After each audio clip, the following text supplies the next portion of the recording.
What? Okay. I never said that. Logic. I never But said that's that. what you're saying when it comes to never LeBron. said that. I said LeBron James should have won the Finals MVP. Somebody said Kyrie should have won it because of the shot. But you said they're not superstars. He won it by himself. We can rewind it. He did say that. Nigga, I said if he did say that, bro. I never said you should win it by yourself. You actually I never said that. Like, come on. Anthony Davis and Kyrie Irving have never been superstars in their life. That's it. Wow. Just let me finish. I got you. As an artist on it, hold on. As an artist on the stage, hold on. Let me finish, man. No, because I was getting to my point, but I kept being interrupted. Like I'm saying, bro. Let me finish. Hey man, let him finish the story, man. Let him finish the story. Hey, I'm gonna let you finish. Let me finish. I gave you. Mitch, let him. And I got a very stressful job. I think I have the most stressful job you can have in the Army, to be honest. I don't know, good sir. I don't know. Recruiting. That's cute, but you don't. I think he got it, bro. Because a motherfucker shoot don't open. Yeah, bro. These niggas like, I'm stressed because I can't put a motherfucker in the Army versus nigga like, I don't know if my parachute gonna open. No. People are trying to downplay like, y'all shoot.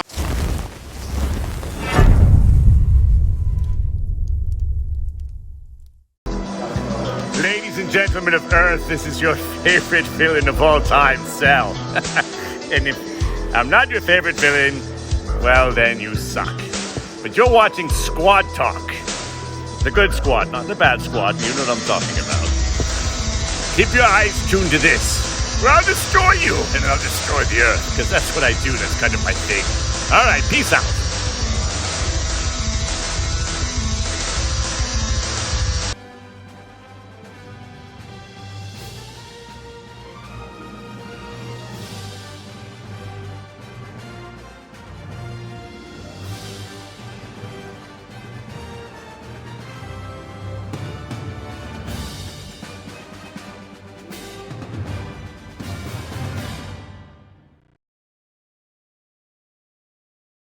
Trey, do it. All right, y'all just let me know when we ready to kick off. I think we're ready. Episode 17, right? All right. Yes. Oh damn, we lost Mitch. Damn, Mark. Damn, hold on. Did y'all get the thing? Mark just jumped in too. Yeah, we got it. Okay. Yeah, Mark just jumped in, but Mitch Mitch was lost. Oh yeah. I had to walk away, man. Y'all talking Army shit. He's done with that shit, bro. Like, God damn, bro. I just got off. God damn. I'm tired. Nigga back hurt and shit. All right, jumping out them damn planes. I know, right? Okay. Oh, y'all ready? You have the floor. All right. Welcome back to another episode of Squad Talk. This is episode 17. I'm Carlton. We got Spencer Jones. We got Marz. We got Alton Gardner. We got Jumpman Brandon. Hitman Mundlee, a.k.a. Loincloth Mark. And Imani from Japan. Let's kick it off. Let's go. All right, so the first topic. Hey, if Marz, if you see Mitch join, just accept him. Yeah. So let me share my screen real quick. No problem, bro. Can y'all see that? It should be black. Yeah. All right. Can't see shit. Blackity black. Right. So My Will man. Smith apology.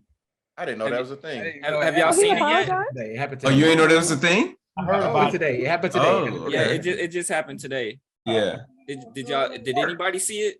I seen clips of it. I haven't watched the entire interview, but I seen just like some clips from it. But Yeah, I skimmed through it. So it wasn't a Red Table Talk? No. Oh, it was not on Red Table Talk. That's above me, man. That's rich people shit. So listen, hold on. What do you mean by that? Because somebody else in the group chat said that, and I asked him what did he mean, but he never replied to it. Oh, like rich people shit, man. Like, bro, that shit. It could have been handled way before it was handled. The whole situation wasn't necessarily how it blew up, and you know how they continue with their careers, man. Like, it might be in his best favor to, you know, officially apologize on TV. I'm pretty sure he gave him a call or, you know, et cetera, but now he has to do it in front of the public to get us to know what's going on. It's like, man, I really don't care about that, man, because You don't lose no sleep over it. Yeah, I don't lose sleep over it. I mean, you don't care about it because it's rich people shit. Yeah. So with that being said, it's like why do we talk about anything, sports and all that? Because them niggas be rich, rappers. Why would we talk about? I honestly don't care about that either, though. Like, just for example, there was I was watching something on YouTube where a bill was supposed to be passed on soldiers that were injured with burn pits and stuff like that. Yeah, the burn pit shit, and pretty much the Republicans rejecting the bill and stuff. It's like, bro, like people don't do you're not gonna do the right thing. You're not gonna do the right thing, man. It's like it's ridiculous, yes. But at the same time, it's like we all know better. We all know that we need to take care of the people who, fight and defend our nation. And we're still not doing that. So it's like, can I necessarily go up there and go talk to these people when they know better? They know exactly what to do? No, man, I can't do anything. That boy done gave into doomerism. Oh, that's just a saying. Don't worry about it. Oh, well, my thing is, I always expect the worst, man. So I'll never I'll never be upset, man. Yeah. Always expecting the worst. Never expect the best. But it's sad. I got disconnected. My bad, guys. No, you're fine. Welcome back. Okay. What I missed? So we just you ain't missing nothing really. If We you just don't have started. if you don't have an emotional connection to these celebrities and entertainers, then you're not gonna really care. Because like for me, I love Will Smith. I think he's dope. But the whole thing with Chris Rock, it could have been handled different. But it's like he about to have a movie or something on Apple TV, so he's still getting paid. So the apology or not, it didn't kill his career. But for like Kobe and Nipsey, I had the emotional connection. But it's just like what you said earlier when we talk about athletes and stuff. But they're entertainers at the end of the day. Because some people do blow them off because they're celebrities, even though they are still people. But this like I agree with Mark, because it's just like it's not gonna phase them. It's just entertainment. It's like rich people problems, like their drama. So yeah. What I didn't like, it's not gonna phase them because they rich. I mean, so we're saying like because so if I get money, I can't have no type of feelings just because I'm rich. Does it affect your career? Huh? Nah. You're supposed to conduct yourself. apparently it did. Like my nigga was I saying, mean, I think it people affected him said some way. he let it down. To the point where he came and felt like he had to apologize. Because he had to apologize. I was at work, middle class, at work. So I don't know. My thing is, I think it's more of like he can afford to be out the limelight, man. Like shit, if they just stop, all right, you never doing the movie again. Okay. Like he'll be perfectly fine. I think that's I think that's a wrong look. If you're a fan of Will Smith and you follow him any kind of way, like being at the top is what keeps that dude sane. So like it could absolutely affect him, his mental if he's not allowed to make movies anymore. Like I'm talking like I don't because suicidal level. I have a question. Go ahead. Have y'all listened to or read his book? I did. I seen that little documentary about it, but what is this read where you speak of? I listened to the audiobook, so okay. There we go. I definitely did. I like to multitask at the same time, and also he like raps in it and stuff as well, which is really cute. Anyway, he's still a person at the end of the day, so a lot of that pressure, especially him being like the top paid Black actor, and everybody's like looking at him. There's a lot of like internal pressure and anxiety that comes with that because he's rich. So it's white people. No, it's because he's rich. He don't got feelings and don't care. Why he target Chris Rock? Of all people, he didn't target. He was talking. Nah, it wasn't. He was the nigga talking. At the end of the day, like, I'm a fan, whatever, but it's none of our business. You know what I mean? Like, if he apologized to him in private, and I think they've even said like we've reached out to his team, we've reached out, like it's up to Chris at the end of the day to be like, I accept your apology or whatever, or like, I don't want to fuck with you no more. Yeah. But this like public apology, he kind of already apologized like several times. Right. So not really. That was the first time I've seen it. That was the first time he really did it. That was the first time he really did it. He wrote a statement. He apologized at the Nah, his but he didn't apologize He wrote that statement. his publicist wrote a statement. He didn't. Exactly. He didn't say shit. Okay, so the statement wasn't him. He has to approve of that statement. Nah, but that don't mean nothing. Like, okay, do that if it'll calm them down. But That's apologizing. That's the thing, though. The apology is not. It shouldn't necessarily be for us. It's for Chris because he was the one that was hit. Nah, you know what? It shouldn't be for us. I'm gonna answer your question. Yeah. You said why we in it. I'm gonna answer your question because he was slapped with us. So if he was slapped with us, he need to be apologized in front of us. Like fuck that. You ain't gonna fuck me up in person or in public and then apologize in private. So everybody just think I'm a bitch the whole time. Like hell no. You better apologize in front of everybody you did that shit in front of. Man, so he should do a public apology. 100%. That's he should have done it. He should have been done it. That shit was 3 months ago. Yeah. Like, and we sitting here talking about it. I'm a Will Smith fan. I can rap Will Smith lyrics right now. A lot of them. Like, you know what I'm saying? I'm like a legit Will Smith fan. That shit was a bitch move. It wasn't okay. But I know why he did it. Like, that's the other thing. I have the backstory of why he did it. Mm. That's exactly. Don't realize like why he did it. It was like Chris Rock roasted Jada for refusing to go to the Grammys a few years ago. Oh yeah. And because of that, Will Smith, you know, they've been friends a long fucking time. Like, so like Will is good friends with Tony Rock and with Chris. So when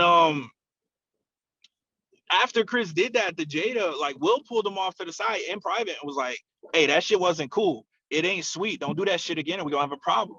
Like, that's why it happened. But nobody knows that because that shit was in private. So the right answer, I'm not saying he shouldn't have slapped Chris. I'm saying he shouldn't have did it when he did it. Like, it didn't make sense when he did it.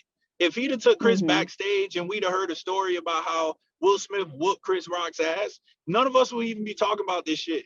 Right. Like, so it's the fact that he did it. It's on video. Such a bravado way, and then walked back to his seat and acted like, and I'm still gonna get my award. You ain't gonna do shit. Like, that is a problem because that and then people are like, well, why didn't Chris Rock fight back? Bro, if Chris Rock fights back, black people look like fucking animals. Like, exactly what they want us to be. If he swings back at him, look at us. That's why we don't take him anywhere. Never should have gave these niggas money. Never hosting another show. Yeah, at the same token, we gotta stop thinking like that, man. Trying to appease another culture, man. Like, I feel that we shouldn't be like that. We're not trying to appease another culture. We're trying to not discourage our own. Not prove a stereotype. Like, why is it that we're the only race that's considered like we can't control our emotions? Like, if you piss us off, we're gonna act like animals and fuck you up. Sure, we're more athletic and we're tougher than most people, right? That's what the stereotype is. But they also call us animals. But that's such a double standard, though. Mark, like, I do understand. You have white people go off all the time, even at award ceremonies. Exactly. And it's like, I just said to one of my friends, I said, your peaceful is their aggression, and their aggression is supposed to be our peaceful. So if they snapping on us, we're not supposed to react with the same energy. Right. Look, but if we talk to them and say, hey, could you please chill out? We're aggressive just by saying that. Mark. Right. However, walking up and slapping the tartar sauce out somebody's mouth just because they talking is the wrong answer. Plus, you got to think, man. If now take the people out of the equation, take the individuals out of the equation, bro. If I'm going to a show that has a comedian, not even a fucking award show. I've been to comedy shows at comic clubs. If you are sitting in the front row, you are fucking you're ammunition. Yeah, like, if they're having a rough night, if shit is slow, they are likely to look at you to find something to roast you on. And there's no way that you don't know that. Every award show, they roast the people in the front row. Like, so you can't be sitting in front and then get mad. Like, you sit in front at a show where they roast people and get mad that you got roasted. And you're a comedian. And he's done stand-up himself. Right. He made his name off of being funny. So like come on, man. Like, there's a certain point where it's like, that's just bullshit. Like, and it sucks that it has to go that way. But the fact that he responded to words with violence, if there's a fucking frog on my shit. If Chris Rock responded the same way, they would be talking about how black people are animals, and I bet you the next 3-4 hosts would be white. They wouldn't even let it go. You know, would that be blatant? No, probably not. Can't have another Chris and Will situation. Yeah, the movie, it's oddly enough, it's a Chris Rock movie that came to mind when all this shit happened. Chris Rock had that movie Head of State where he was running to be the first black president. Oh yeah, it I was remember that. Funny movie, classic, way before Obama. Funny right? as fuck, hell yeah. Yeah, I love that movie, but there's a point where he's real serious about it, talking to a old girl from Thin Line Between Love and Hate. And he's telling her, I understand the weight here. If I fuck up here, we won't see another black candidate for 20, 30 years. Like, and that is the piece. Like, shit isn't fair. We know it's not fair. You know what I'm saying? But if 13% of the country is black, that means 67% of the country or 87% of the country ain't. Like, that's just the reality of it. So I don't know what crews you guys hang in, but you're not gonna go and be the minority in any group and then just be like, y'all need to do what I want. Like, it just ain't the way it is, And the thing is unfortunately for Black Americans, we can't go anywhere and be the majority, because we go to Africa, they don't consider us them either. So like, it don't matter where we go. Like, we can have a majority slot in a city like Atlanta or something, but realistically, there's nowhere for us to go where we're gonna be the majority. Yeah. Like, it's just the reality, So yeah, it's just this is the game we play. Like Mark, you just said, we shouldn't have to appease to other races. I completely agree with that. We shouldn't have to, but we kind of do, because that's the reality. Yeah. Same thing I was saying with names and naming your kids, quote unquote black names. We shouldn't have to be conscious of what we name our kids because of what people are going to look at it on a resume or something like that. We shouldn't have to, change our names, but we kind of do, because we know the consequences, and we know, just the long-term effects of, something as simple as a name. We shouldn't have to, but we kind of do, because I mean, we're playing catch up. We've been playing catch up this whole time. I understand what you're saying. We shouldn't have to appease to other races. We shouldn't have to, but that's not the reality we live in. Bro, that name piece is a pet peeve of mine, bro. Like, I always tell people, like especially being from Georgia, like, people be naming their kids like the most ridiculous. I be saying the same shit. And I be like, bro. People not thinking long term. This literally every, like, growing up, every excuse I hear when I hear cousins and aunties and shit, it's just like, yeah, I want my baby name to be unique. I'm like, no, bro, that's black. Like, people gonna look at that name and discourage it. And even it's now, it's not unique, bro. That's a black name. So like, I got it is spelled poorly. Like, it's crazy. It's not unique. We got 4 civilian positions, right? And they hiring for people now. And granted, my name, y'all see my name with it. My name's Carlton. So I get it. It's like, it sounds like a proper name, but every Carlton I know is black. So when people see that, they should think it's black. But anyway, I skated through. So I'm sitting up there and I'm looking at the resumes and shit. Now, I'm not on the board that's looking at none of these people. So I'm just looking at the resumes, just seeing what their qualifications are and shit. And literally one of them was like, man, what kind of name is this? And I was like, see, that be that shit I be talking about. That's exactly. I was like, that's be that shit I be talking about. That's the shit, yo. And people act like that shit exists. And people just getting kids and not thinking and just name. I want them to have the most unique name, but y'all not thinking long term about y'all kids. That shit really gonna have an effect. And we really are playing. We've been playing catch up this whole time, and I know we shouldn't have to do a lot of things, but that's not the reality we live in this society. That sure. No, completely. I'm gonna tell y'all. Go ahead. I was gonna say, like, I completely agree with the name thing, because, like you said, we are playing catch up. But when it comes to like our entertainment and stuff, man, like if you wanna keep it, our quote unquote culture, man, like you do it for these people or you do it for us, man. But if you're gonna do it for everyone else, there's some things you gotta I feel you gotta not do, man. Like for example, when Mitch was talking about, going to a concert and everything, like with the use of the N-word, man, like if you're gonna have like a worldwide type influence, fame, and you wanna project your projects to the world. Like, I feel like you shouldn't be using the N-word because you're enabling these 100% agree.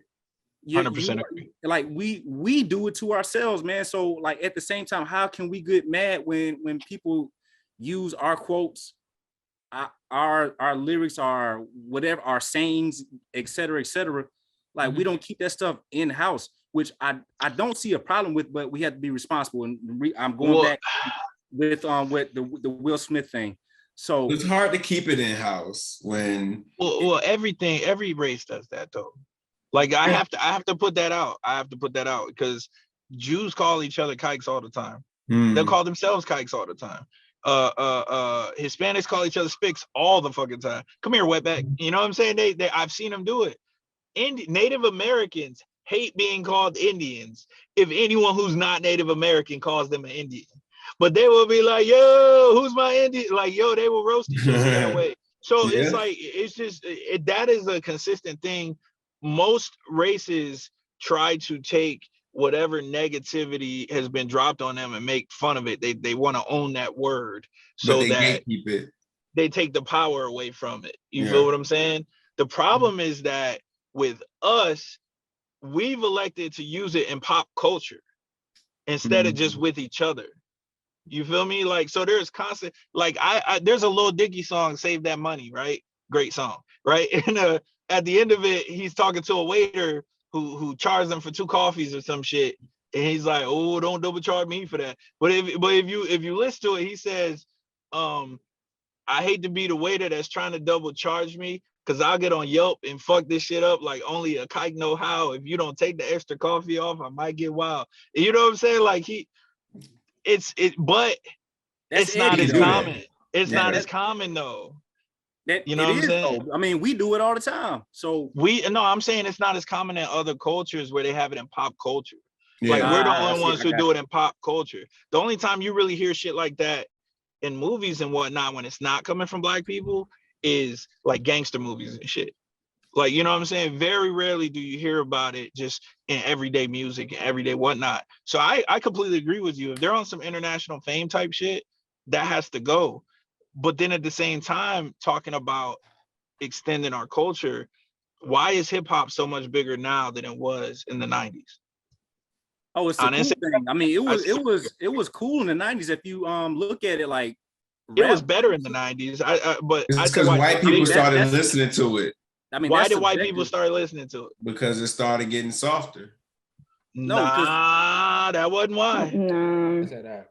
Why did white people start listening to it? It was probably because we was listening to it. Had a vibe. Hold on, let him go. Yeah, that's what I'm saying. It was the end thing. It was a vibe, and it was like, oh, this is what it wasn't a vibe. I mean, they always steal everything that we have. So it wasn't a vibe. I think it was more. It's one word. I think intriguing. Eminem. Eminem. I thought we were talking about 90s. No, I said why is it so much more popular now than it was in the 90s? Hip hop and Justin Timberlake, but it's way more popular now. And Eminem was the reason why, because him being respected by Black culture and getting all the white fans made hip hop the biggest style of music. Because if you look at in '99 when Eminem came out, rock was bigger than rap. It wasn't even close. Like you had Limp Bizkit and shit like that, like Korn and all that stuff coming out. Like rock was way bigger than rap. But now rap is unquestionably the biggest music genre. And it's because white people listen to it just as much as Black people now. Why do they? Because of Eminem. So I think it's more because if you look at the quality, and this is from people at my job who don't listen to rap at all, they all say that like not R&B, pop and rock music has like gone to the wayside. Like it's not good no more. So I think it would be that coupled with Eminem getting it popular, but it ain't. We can't just attribute it all to Eminem. Nah, see, because what you talking about now? How old are the people you talking about, Trey? Bro, all ranges. Like here's the thing. If you ask me if rap is better now than it was in the 90s, I'm gonna tell you off your gourd. Right? I'm gonna definitely say the 90s is better And I'll even say the early 2000s is better than now, right? But if you ask a young buck, they're gonna say music better now than it was then. Like that's consistent with rock, that's consistent with everything else. Like so just because they like classic rock compared to now that's the same conversation. You know what I'm saying? Like I'll take, Biggie over pick a fucking artist today. You know what I'm saying? Like Kendrick and J. Cole probably the only two I might, say maybe could be in that conversation, but who are like current. You know what I'm saying? So that's how you have to kind of think. But you have to look at it. The people, like just how you said that, most of the people who are listening to today's rap aren't people your age, is younger people. So those people aren't listening to Eminem. Like no, but Eminem made it where it's cool for white people to listen to rap. Like rap wasn't being listened to by white people back then. That's why sales were never crazy. That's why we always say nigga all the time. But I don't even think white people are the majority of people who are listening to it, right? Yes, they are. Yeah, they are by a lot. They're the ones. They're the ones buying the tickets. They're the ones selling out the. They're the ones selling out the stadiums and stuff. When last time you went to a rap concert, B? Now be honest. When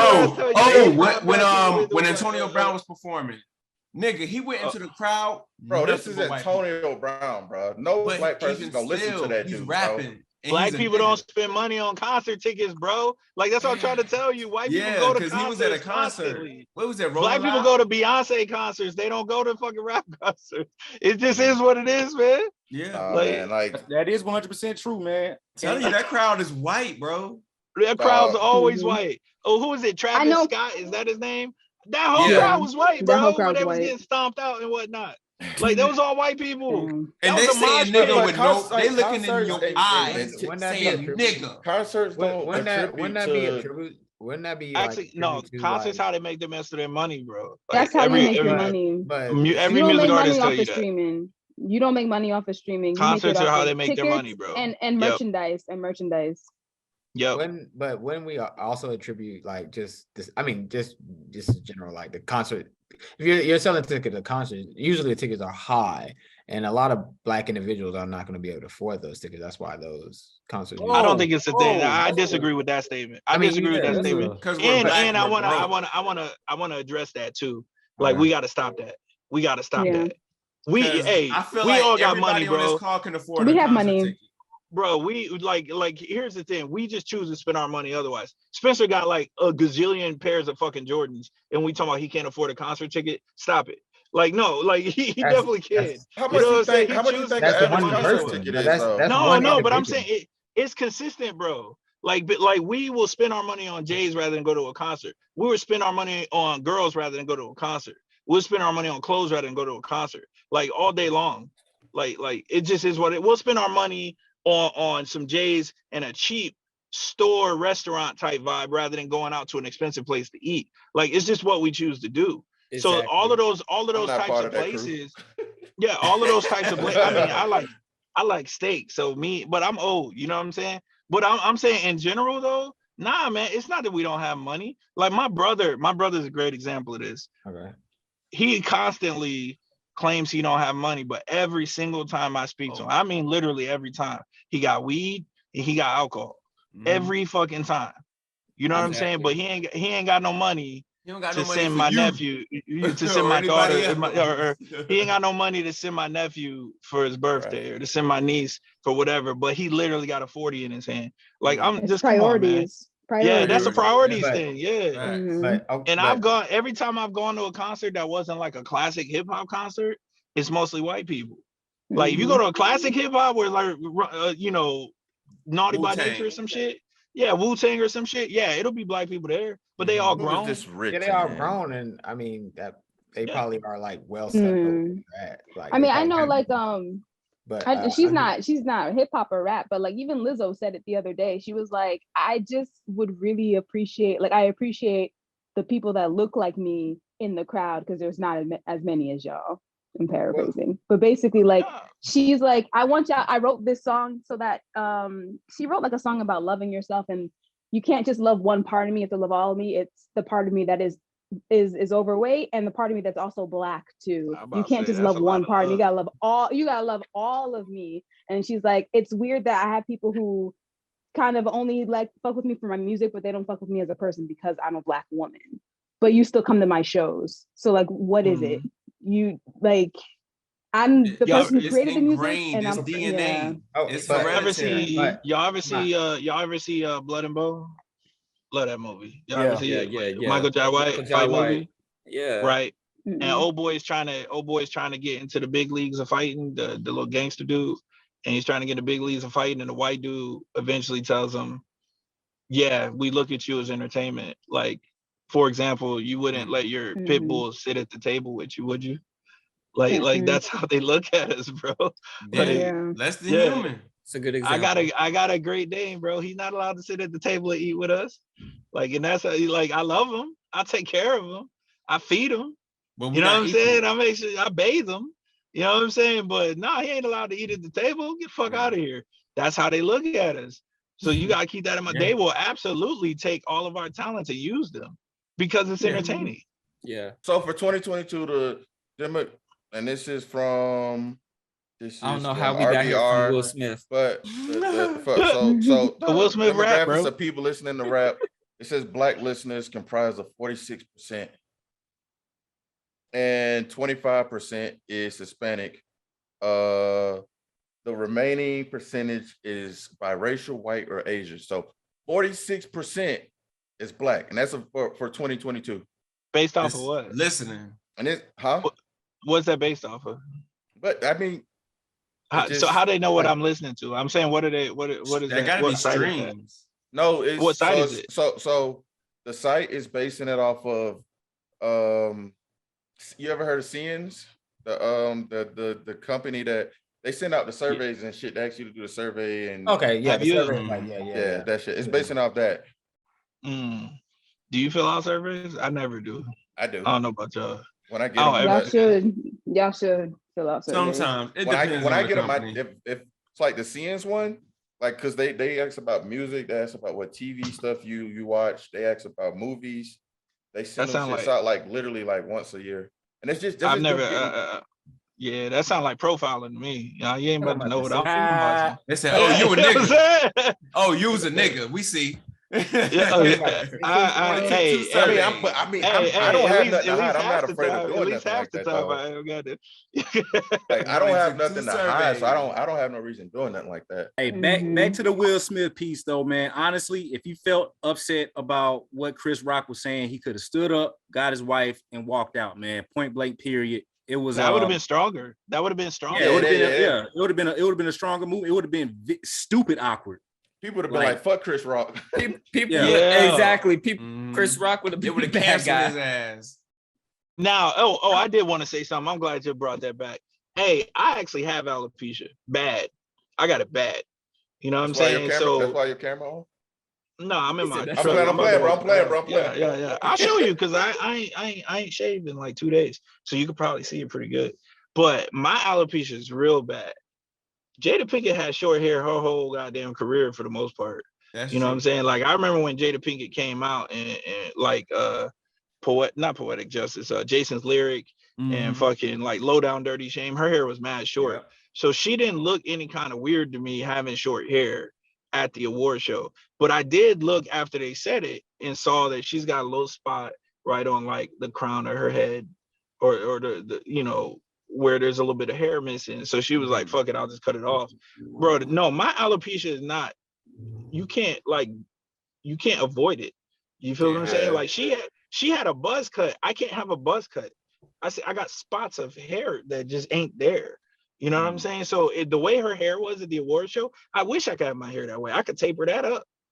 You know what I'm saying? Like, no, so at the same time, I was like, really? This is what we doing? We blaming alopecia for this? Like, I don't, come on now. Especially with how toxic Jada been. Though. She did have a G.I. Jane. But she keep her hair that way though. That's what I'm saying. Her it might not be that exact style, but her hair been short most of her career. Yeah. You know what I'm saying? Like, so it's crazy. I was gonna say, I did read something though. He signed for another movie deal on Will Smith that was like the highest like paid actor style deal after this situation. So did it did it affect him? I'm pretty sure it did. You know, probably knocked He got kicked out of some Oscars. That's it. Yeah, it affected him at the same personally, time, probably. Yeah, it's him. You know, that's what I'm saying. Like when I say like rich people shit, like I'm not really concerned about, you know, Will continuing on with his career, man. I still fuck with him. I still fuck with Chris. I feel like what he did was wrong. No one died. This can be patched up, so it wasn't a situation to me. But at the same time, like what we were just talking about, other rich people shit, you know, you take the YSL situation, you know, hey, pretty much rap nowadays is like, hey, they talk about it, they're about their life, man. So when situations happen where rappers are killed, shot, where they gotta wear shit bags on their person, when with Beanie Siegel got shot and I only got one lung and stuff, it's like, bro, I mean, this is the life you live, man. This is a life that you preach to us, and like these are consequences, man. These are unfortunate consequences. Like I feel bad when damn, what's his name? I forgot his name. Lost the train of thought. King Von? Nah, the dude from a year ago in his Corvette, he went to go get his cookies. Oh, Young Dolph. Oh yeah. yeah. I feel bad. I feel bad when Dolph died. Yeah. But at the same time, it's like, you came out with a song about a year ago, like talking about 100 shots, and they missed 100 shots. Yeah.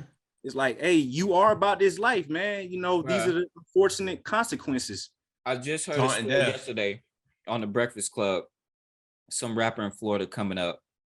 He was saying niggas know where I live or something if they about that life. Oh yeah. I got wet up outside his apartment. Niggas pulled up. He was like, y'all know where I live. They was like, you right, we do. And they pulled up on him and killed him. Yeah, I mean, it's the life you live. Yeah. I mean, you literally that was literally just asked. Yeah, that was like you really invited them over. So yeah, right. Oh, they said, see, we do know where this nigga. Hey, y'all know where I live. Oh yeah, chance, man. But it be up the street around the way. Man, let's go. Yeah, that's crazy. Yeah. All right, I think we could move on from the Will. Yes. All right. So this second topic. This second is Oh, that nigga got This the Kid Cudi concept. I brought this up because I was speaking on the Travis Scott situation, and people were saying you know, how is all Travis Scott's fault? And I was just trying to talk about, when does self-accountability start to take place for, you know, the people in the crowd? And this is a perfect example that was proving my point, that people in the crowd, they're gonna do whatever they want to do, regardless, and it ain't got nothing to do with the artist. No matter who the artist is, people want to blame Travis Scott and all that. People cannot help what everybody else around them does. Travis Scott and Kid Cudi, they two different type of artists. Kid Cudi was not on the shit Travis Scott is on, and people are still doing whatever the fuck they want. When does self-accountability start to take place? But who was the one? Who was the one who right after the Travis Scott shit stopped his shoulder and said, "Hey, help that guy up"? Like it happened like right after. No, there was who was performing after Travis Scott? I know. I can't. Yeah, I feel like it was Kendrick, but I could be wrong. It was a bigger name though. It was a bigger name. It wasn't Kendrick. But didn't Travis Scott like stop at one point and say something, but he like kind of kept going, but he did mention it? And it was like I'm not quite sure. mentioned, hey, you know, hey, this, and then like, I don't know, from the videos that I've seen, he basically continued his show. People were still being ambulanced out, and then instead of just stopping the entire set, like I thought, you know, somebody would, you know. But yeah, so based on what you're speaking on too, it's like, all right, Travis Scott has management, right? All right, they're looking out. You can see ambulances coming across the grass and everything. And I would think, I don't know if this happened or not, I would think management would like, hey, there's something serious going on. Take 5 minutes, right? Yeah, stop everything. I would think that would happen. It maybe it didn't happen, but that's what I would assume. So I would give him partial responsibility for it. It's like, bro, these people came out to see you, and they're literally getting stomped out, man. Like crushed. There was a lot of blame. There's a lot of blame because there were the people that went up to the camera, people like, yo, can you, because camera people will have radios and stuff like that, and they'll be able to say like, hey, there's a lot of people passed out, people are complaining, like, let's do something. So, like a stage manager should have pulled up and been like, all right, we need to pull the plug for a while to let the paramedics through the and put a pause and everything. So it's like it's a combination of everybody was wrong. Everybody, the sponsor was wrong, the staff was wrong, like everybody was wrong in that. Yeah, there's blame to go around everybody in that situation. For me, if my son is performing, I don't think it's his responsibility. I do. I don't think the whole crowd is his responsibility. He's there to put on the performance. He's not there to babysit everybody. The crowd isn't. Go ahead. People need to control themselves. You can't start doing shit and then blame it on, oh, well, Travis Scott said do this, or this is how his concerts go and this and that. That's a you thing. I think just people need to have self-accountability for their actions, and it's as simple as that. I think if it was my son, I don't want him to be responsible for every nigga in the crowd. He's there to put on the performance. I get what you're saying, but first of all, when you're dealing with a mob mentality, you're not dealing with an individual. Like Tommy Lee Jones said it best: smart people are stupid. You know what I'm saying? People panic. People like riot. People cause issues. He said that in Men in Black, by the way. But it's like they don't need to know. Like, people are stupid. So like my mentality, you got to understand where you at, right? You got to read the room. But then at the same time, you also got to say, if I see someone getting assaulted, raped, beat down, whatever, and I just choose to ignore it and keep going about my business, you're saying that I don't have any fault? Like that's just not the case, right? So the fact that he just kept on like doing his job instead of like, hey, stop, and someone got killed and he ignored it. You got to take some. I'm sure he didn't see it. Yeah. Or was expecting anybody to get killed though. But that's the thing. Those things happen in concerts. People act wild in concerts. All right, so that's unfortunate. In his concert, niggas got killed. But niggas are rowdy in a lot of concerts. It's just so unfortunate it happened to be his shit where people actually died. People be passing out, get trampled and stuff like that at all types of concerts, not even just Travis Scott concerts. Right, but those people have security trying to stop shit from happening. All right, so I'm glad you said that. The main thing people are missing, and the most critical detail that came out with this concert, is that there was too many people. There was too many people. You said what? He was on mute. Oh, there were too many people at the venue. They had people at the gate who was trying to, ticket, but it was like a couple hundred people all rushed the ticket place and hopped over the gate. It was a couple hundred people. Yeah, that happened. That happened as well. Right? So you got too many people there, not enough security. Like for me, I'm doing cascading effect. I'm blaming the venue first. I'm blaming the management, the people who organized it, not that just organized the event. Then I'm blaming security. I'm blaming the venue, and then I'm throwing some sort, definitely not the majority, some sort of blame on Travis Scott, just like some. But for people say, "Oh, it's Travis Scott," it's like, no, it's all these different things that contributed to the factors. Yeah, not enough medical personnel who was there. Like, it was so many different things, but everybody go, it's Travis Scott. Travis, it's his event. And it's like, bro, when you go on these concerts and these tours, these people have managers. They got tour managers, concert managers, and these people all coordinate together to make an event successful. If everybody's not doing that, you can go have a piss poor event.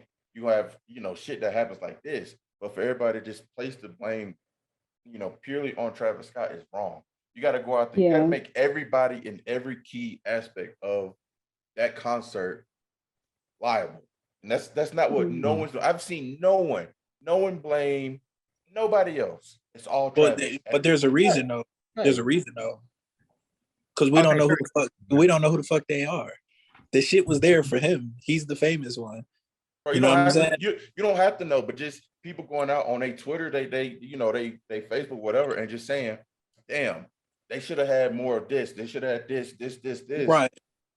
Just that little piece is like, okay, now y'all giving, critical feedback that can help discourage future events from happening. But just saying Travis Scott, just like everybody's like, oh, fuck Travis Scott. I'm like, nah, bro, that ain't the right way to do it. And as an adult, you shouldn't do that. The reason is too, man, he is the master of ceremony, man, while he's up on stage. Right. So that has a huge impact right there, like alone. So people, they came to see him. So they're going to been to concerts. They're gonna listen to him. Yeah, I just went to a concert last week. I almost got to fighting with two guys. I got a question. Quick question. One, I gotta make a statement. So when Spence video was up in the background talking, I thought the nigga was on mute. I figured that's why you was wondering what you was talking about, bro. I figured that's why you was laughing. Dude, I was like, oh. But my question is to get back on topic, and this is for Mark and Mitch, because I'm seeing do y'all feel, because y'all are still serving, right? And I think y'all morals are probably high and honorable. Do you feel like bitch, I got a moral? Should be on that same fucking like thing, plateau kind of? Can you repeat that one more time? You broke up. Yeah, you broke up. Did it? Yeah, just repeat it. So with Mark and Mitch, because it's kind of y'all have that same, your opinion is almost the same, right?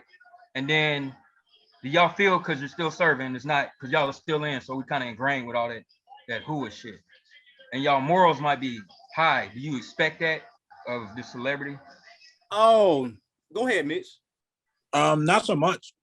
Okay. It's not that I expect it from the celebrity, but I do expect, if you're gonna be very similar to what Mark said, if you the MC running the crowd, like the vibe of the crowd, the way they act, the way they respond, what they doing, what they trying to do, all of that is generally based off of the person with the microphone, what he's saying, what he's doing, and he can see everything they can't. You know what I'm saying? Because the lights make it to where it's hard for people to see each other, but he can see everybody in the crowd. Danny? He really got a question. He can see definitely right up close front to him. So if he saw like just let me finish. I got you. Like, just if he can see what's going on, if he saw that dude getting trampled, he has to take a lot of that onus because those people are there for him. Mm-hmm. All right. So if we're specifically still talking about Travis Scott, though, this incident, just looking it up, the maximum capacity was 20,000. There were 50,000 people, so they were over. That's excessive. That's excessive. So that right there is the sponsor's fault. So they sold way too many tickets and they let way too many people in. Yeah, bum rush. Trey mentioned it earlier that they bum rush. Yeah, they bum rush. So it wasn't... Okay, so that's not Travis. That's not Travis's fault. Yeah, that is a security. That's a security issue. And also, just being on stage, it actually is kind of hard to see. You can kind of see the front. So when you're in front, all the lights are on you. It's hard to see far away. You actually cannot see that many people. It's not very easy to see what's going on when all the lights are on you and you have smoke machines and shit. That's why I said, if he could see it happening and chose to ignore it, then he has to take a lot of that onus. Now, if he didn't see it happening, it is what it is, right? He can't control that. And he can see it on grip. Yeah, but so even like, for me, like thinking from a performer's perspective, even if I was able to see some of what was going on and I'm like, hey, let's stop the music, or I'm like telling people like, yo, turn the music down, like, let me make an announcement. You still don't know, oh, the capacity is 20, but there's 50 people here. That is 100% proper, but he didn't respond. He ignored it. He acted like it wasn't happening. That is what it all was, bro. He did stop. He stopped multiple times. He stopped multiple times. Oh, that's the thing. People don't know. People don't know. He stopped multiple times. And every time he stopped, a few people got pulled away, and then it looked like shit was cool to go, and then he went again. He did this shit like 3 times. So he didn't know. He didn't know that 10 people died. 10 people died. Oh, that's he didn't know it till it ended. Yeah.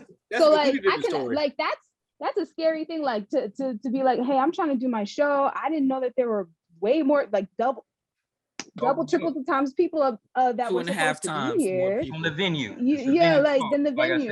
So that is literally the sponsor and the venue's fault for letting that many people. Like fire marshal should have been called right away. Like, y'all need to stop this. No I got one a question. like. Yeah. It's hard for that one person on stage to pull the plug when you can't see what's going on. You got your in-ears there. You can't really hear what's going on. You see a little bit of movement. You try and stop it every once in a while because you really don't know what's happening. Again, that's your management. Yeah, but Got a question. I remember reading some stories about what was coming out, like the fire marshals and stuff that was there. They didn't even know that it was that many people in the inside that venue. You can't know when people bum rush. But Travis Scott was supposed to know. Like nobody knew it was actually the venue. So yeah, like I said, the venue does take some blame for it, but they take most of the blame because I don't want to parse like the most who gets the most blame. It's just blame for everyone to go around. Okay, so I got a question. No, I have a question. What's up, Marz? 2006. We had a Crime Mob concert and ATL. Enough of you butt playing. Niggas is doing this. Niggas start fighting. It's Crime Mob fault that they start fighting. Hell no. No. That's not what we're saying. That song is kind of. That's not what I'm saying. That don't mean you gotta fight. The niggas die. That's the question. Just because the song says that. Yeah, well, you niggas die, Marz. That's it. If niggas ain't die, it's not that bro.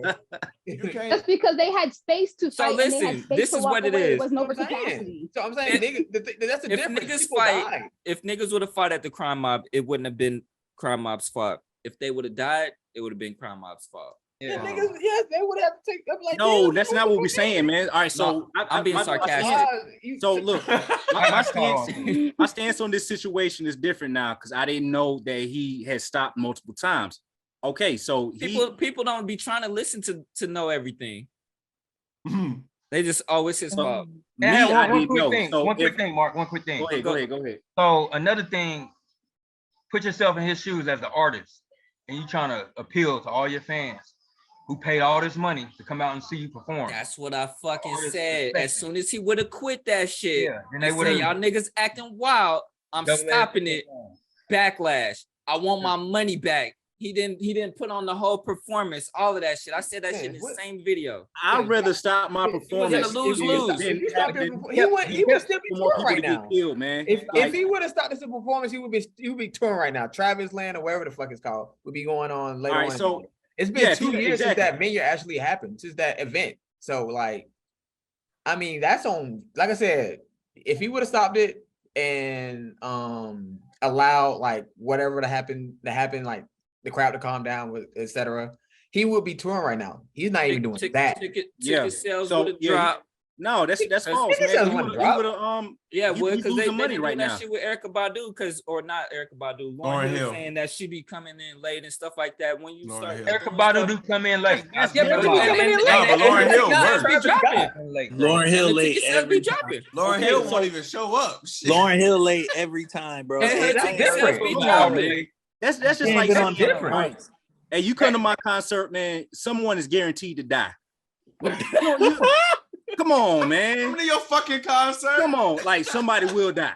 All right, it's like, come on, like, bro. If people don't feel safe at your venue, man, like they're not gonna come. So yeah, like if you would have known, like if management was like, hey, man, some people are in critical condition right now. All right, there's people on the ground. You got ambulances with the sirens and with the strobes going off. And you still going and there was no sirens, no ambulance. It was motherfuckers going out there grabbing one person. If you've been to a concert, people pass out, people fall out, and they get, when they fall out, you see the EMTs and shit grab the person and take them away. Right? As an artist on it, hold on. As an artist on the stage, you don't know if that person don't fucking fainted, dehydrated, cramps. You don't know what the fuck on. You just see a person go, and then you see another one, bro. I've been at concerts, bro, and seeing like 30 people leave that bitch just because it's wild. And it's like, as an artist up there, like Imani said, you got the lights in your face, it's loud, you got that earpiece, you barely can hear what motherfuckers. They could have said, hey, Travis, we got one person who died. Bro, it's so much noise and shit. All he's like, what's all right, yeah, stop. Okay, everything look cool, let's keep going. Yeah, but Trey, there's literally videos of like not like an ambulance, like a vehicle, but like, sometimes they have like compact vehicles. They had like the lights and stuff on, letting people know that they need to get through the crowd or whatnot to get these people out of the crowd. There are videos showing that. So Travis Scott had an idea of what was going on. Bro, again, dog. He stopped though. He stopped. He stopped at certain points. I'm not saying that. I agree with that. And I'm saying like people get dehydrated, fall out and shit at concert. And way more than 10 people, bro. As a person about Travis Scott concert. Here's my question, man. At what point are we supposed to stop a concert? Now, if I go to Spencer's son concert and I get slapped and I pull up my Armalite and I start blamming off, your Armalite ain't supposed to be at the concert, nigga. But I'm just saying, man. I'm just saying, like, at what point do we stop the concert? You going to jail? That's the venue, bro. Why is your Armalite at the concert, bro? Obviously, you going to jail. To answer that question, I think when niggas start hearing gunshots going off, niggas is the concert's gonna stop. It's over. Hey, Party hold over, club over. It don't matter. But I mean, come on, man. We gotta appease to our crowd, man. So we gonna drag the guys I just killed off, and we gonna keep this motherfucker rolling. Nah, right? Yeah, gunshot. That's a right. Yeah, you bugged off. I mean, I like to take shit to the extreme, man. So what happened with this? Because he said to the crowd, "If y'all throw some more shit, I'm walking off." And they threw some more shit. He walked off. So did they ask for a refund for that? They mad at him for that? They can't get a refund. No. Rolling Loud is different, bro, because you don't necessarily pay to see one performer. You just pay. So for the whole thing. If one performer walk off, they roll the next motherfucker up. You just won't see no Kid Cudi. Okay. So ain't no refunds, bro. Yeah, but that crowd. So are people mad at him for this? The thing is, the crowd. I think people in the crowd. People was mad because Yee was supposed to have that spot and Kid. Yeah, he said Yee. It's not Yee. So that's Angela. So Kanye. How do you mess that up, bro? Yee, nigga. Kanye supposed to have that spot. That just shows the. I said Kanye. I said Kanye. I meant Kanye. You just said Yee. Hey, that just shows the Jesus. I can say all of it. Whatever. That really shows who the fuck is Yee, bro? My bad. Fucking Lakers fans, bro. Go to the next slide, bro. Go to the next slide. Brandon looked up like, what? What is it? Oh, my Bobby. All right, Bobby out. Should of course be able to use a rapper's talking lyrics. about the RICO cases and shit. If they're talking about a specific crime that someone actually died from, yes, because that's evidence. Come on, no, it's entertainment. I get that's entertainment, but if a nigga really died, smart, entertainment. You don't rap shit you do, bro. No, listen, he could. If a nigga really died, bro, he bragging. Connected to the lyrics. He could be really rapping something that actually happened, but at the same time, he might not be. He might not be. If they find out that he is, then that's his ass. Right. If they investigate and find out, oh, this nigga is a real person you rapping about. Okay. That's your fault. I can agree with that. Like if what he said on himself. Hold on. If they admit to domestic terrorism in their lyrics, they need to die in jail. Facts. I agree. I mean, but who's gonna kill them though? Bro, think about it. Hold on. We gotta address something. Even we gotta take it back a second. He said it's entertainment. You know what else is entertainment? Fucking porn films, snuff films where they be killing people on video, and people buy that shit. That's entertainment too. So it's cool that the person got killed. Like, no, man. Anything can be a form of entertainment. Yeah, just because people find it entertaining don't mean it ain't fucked up. Michael Vick shit was entertainment. You know what I'm saying? He entertained a whole bunch of motherfuckers. But then, he went to jail, didn't he? Do they use this with anybody else's music? That's the real question. Yes. White people? Yeah. Do white people snitch on themselves in their music? Only the rappers. They keep everything else out. So when we're rapping, if you listen to country music, that shit cutthroat. I ain't gonna cap. So when we're rapping lyrics, nobody talking about no hunky tonk, donkey donk, nigga. Bro, it ain't what you think, bro. Boots. There was a one song from Kings of Leon. That's my favorite band. It's called Dusty, and they're talking about a girl who's kidnapped by this crazy nigga who basically wants to rape her and then marry her forcefully. Jesus Christ. Yeah, and I didn't even notice until I looked it up, and it's about that. And I'm like, yo, that's wild. And then I listen to the song and I hear the lyrics. I'm like, yo, your kisses are sticky like tape because tape was over her mouth. Yeah, Jesus Christ, man, that's like Eminem. Yeah, but the question is the question is though, was that a story or was somebody really kidnapped? It was a story. So that's the difference. It's a story, but how do we know it's not real though? Because they ain't be nobody saying names. They be dropping names, man. Because they be snitching on the dude that they killed. I was riding around the block. I saw Pink sitting there, and we hit him with 5 shots. Hey, you said this. I'm not talking about name dropping specifically. If we say something, are we gonna body about a week ago? Like, are we gonna pick and choose which parts of the song we want to be real? Because what if you they go to court and find that shit if you true, a cop, nigga? Yes. Okay, so I understand that. I understand if you're saying something and you go to court and that specific piece that you rapped, I can understand that. But sometimes they use just this is the type of things that you said and that you do, not necessarily been able to prove that. Oh, you mean like they going to jail for shit that they say and it's true. They don't go to jail for that, but what they do is they'll use that to show what their character is. And that's I don't feel like no, they use that for the character, but they definitely there's a company evidence of some shit they said true, right? It's stacked. Right. Like you said this, that, and that. There's probable cause to believe that the rest of your shit you did is true. If a motherfucker rap out like fucking what's his name? 6ix9ine. Bro, 6ix9ine ain't all his lyrics was 100% false, but he rapped about killing, selling drugs, whatever. The people who he was rolling with did they did all that shit, but nothing 6ix9ine did was true. And 6ix9ine went to jail. That's why he out. He went to jail for hiring someone to shoot Chief Keef. They didn't give a fuck about his lyrics because there was nothing in there to fucking take him to court for because it's all false. They don't give a fuck that he made 100 songs talking about fucking getting niggas with the blicky and his sticky and whatever. They didn't care because there's no evidence tied to those lyrics. But when a motherfucker make these lyrics and they say something true, then they gonna sit there, they gonna wiretap whatever. They're gonna be like, okay, wait a minute. Some of these events in like 5 songs are true, so the rest of this shit is probably true. Yeah, and you also got to think in the Bobby Shmurda situation, GS9, them niggas was getting investigated prior to Bobby popping. Yeah. So they was already waiting for these niggas to give us something. And then he starts snitching on himself. Exactly. He starts talking about Mitch catching a body about a week ago. Oh, we know a murder that happened that's connected to these niggas. That was a week ago. We looking into. Okay. This caught a body about a week ago. Oh, hey, these guys, it's like a confession, man, for the entire world, man. So we can damn deduce the damn. You can't ignore that shit, bro. Mitch caught a body about a week. And we got a video camera of Mitch walking up from the fucking murder scene, doing the dance the whole time. You know what I'm saying? Especially with an 808. Yeah, exactly. Straight up confession. Boy, no cap. I do that. Okay. I understand. Okay. Hey, hold on.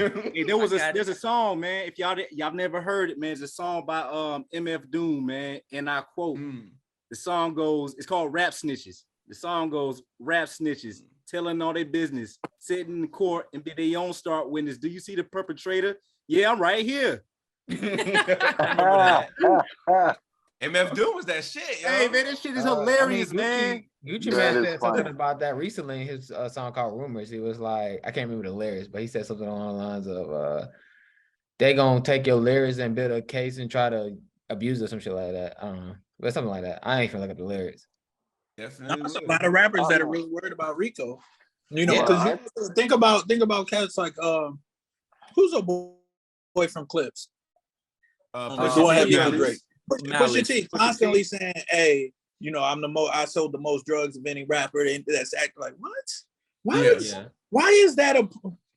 Why is that? Nigga said we have a snow fight. Like I just don't get why is that something that we proud of? Because it's to being the man in the streets. I mean, if you think about like so you gotta come think about how it came to be, and then you rise up from that because it's just like any other rapper, man. Like when the problem with Jay-Z did it. The problem with who? Yeah, he did it differently. He wasn't so blatant. He was cryptic with his shit. So you have to break his shit down. He said it's wet. Wet. Come on, man. Oh, of course, Jay-Z said he rapped about selling drugs, yes. But he wasn't so outlandish like Pusha T. He will tell you cocaine, nigga, cocaine. Well, Jay, shit, he never never say cocaine like that. Cowboy Gucci Mane. I made moves. I went to VA and go out to GA. He not saying I took cocaine and drove to Virginia. He's saying I made moves from VA to GA. He moved packs. I know how to make coke because he gave me the recipe. Exactly. Hey, he said no Diet Coke this way, boy. Hey, Missy was on misdemeanor. God damn, man. That boy be barring it up, boy. Hitting you with power bars. Who was it? Oh boy from who's that group? They did Georgia. You know the rap. Outcast. Yeah. No, Goody Mob. Goody Mob. Both of y'all stop. Golly. Yeah. Didn't they have Ludacris or something in it? It wasn't Goody Mob or Outcast. God. Phil Mob. Phil Mob. There you go. Phil Mob. Phil Mob. That nigga said Junior Mob. The mob, nigga. The mob. The Russian mob. The Italian mob. That's all that matters. Hey, it was Phil Mob. So Phil Mob, the one dude black, because it's two of them, right? The one dude black, he did a song called "Come and See Me," and I never forget this. He said, "I got it lower than them. The nigga that sold it to you, I sold it to the nigga that sold it to him." Right? Like, so it's just like, God damn. Now, don't get me wrong, the song is fire, but it's still like, why do we? I don't understand why we gotta rap about being criminals. It's about making money in life. I'm gonna tell you why, because it's niggas It's like about egos and how you look to other people. Yeah, you gotta make yourself larger than life. Like you gotta talk about the opinions of others. Because I guess like Tony Montana, and we think that shit is supposed to be our lives. Well, I guess that's part of the problem, is that we think that being a street drug dealer is larger than life. Actually, no. I got the best point. The reason why they do it is because the genre rap that they do. You can't be a gangster rap and don't have no gangster shit in your lyrics. True. Right? True. Now, you look at other rappers like fucking what's the dude from Drake, Kendrick, J. Cole. They don't rap about none of that shit, right? But they're not gangster rappers. They're not gangster rappers. You look at what's the dude from Chicago, Chance the Rapper. He's not a gangster rapper, so you don't rap about that shit. But NWA invented gangster rap, and they weren't talking about that shit, bro. They weren't, but that's what it is. They were talking about shit that happened. Look, bro, they were just talking about shit. That was a different time. Bro, it was a different time, bro. Yeah. Hey, by different time. Crazy motherfucker named Ice Cube. Hey, by different time, you mean it was the cocaine epidemic time. Like there was more drugs being put at that time. Brutality was what was more prevalent. That I had to be in Compton. But that wasn't all they rapped about. They rapped about shit that happened in the hood. It wasn't about the bitches, slapping the hoe. But people, if you make a gangster rap, listen. I'm gonna say it like this, all right?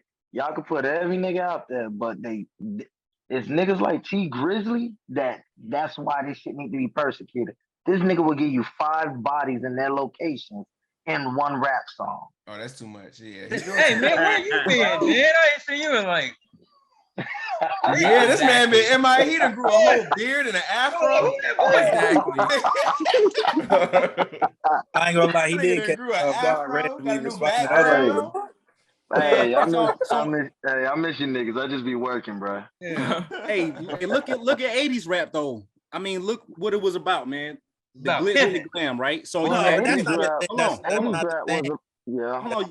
You got the big rope chains, right? The big no. That's not the same. It is. Hold on, let me finish, man. Because go ahead, finish. You got the big rope chains, man. You got the Adidas suit. All right, you pushing the side, man. Who was doing that at that time? Drug dealers.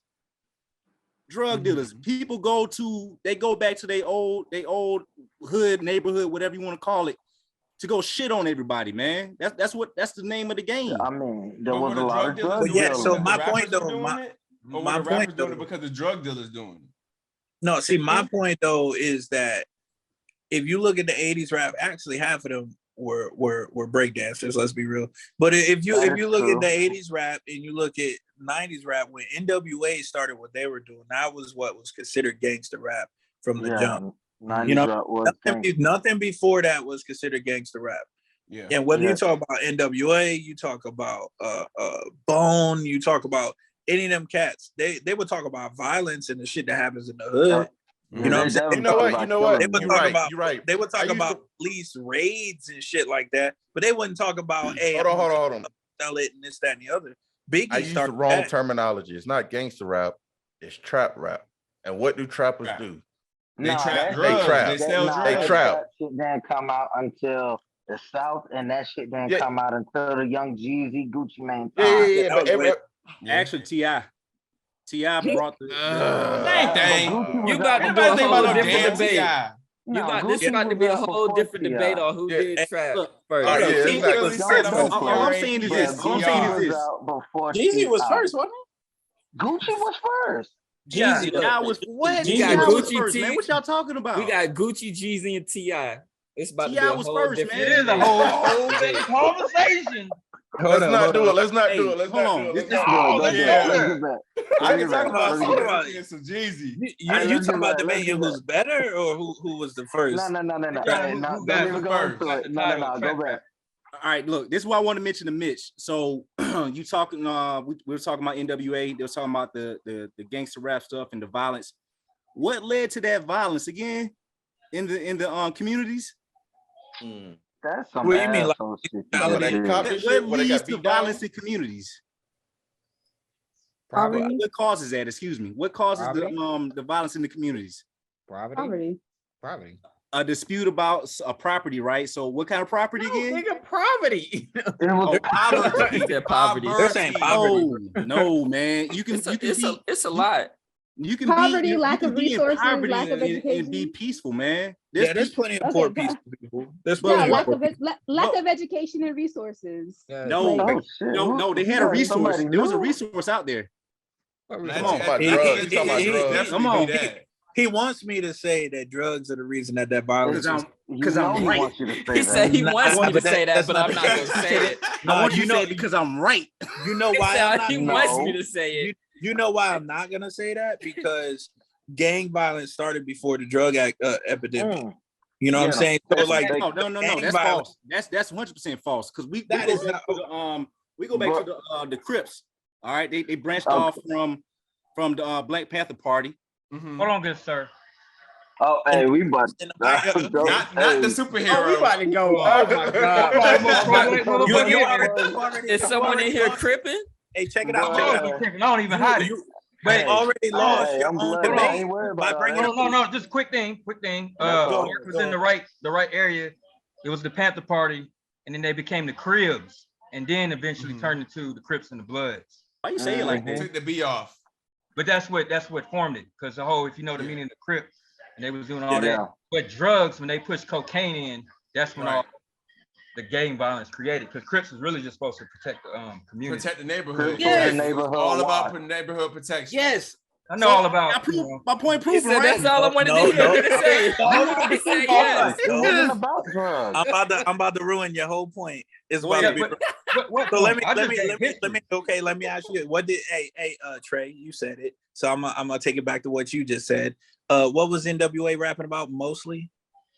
Police brutality. Police brutality. Oh, and was police brutality a thing when the Black Panthers were a thing? Yes. Hey, hold up.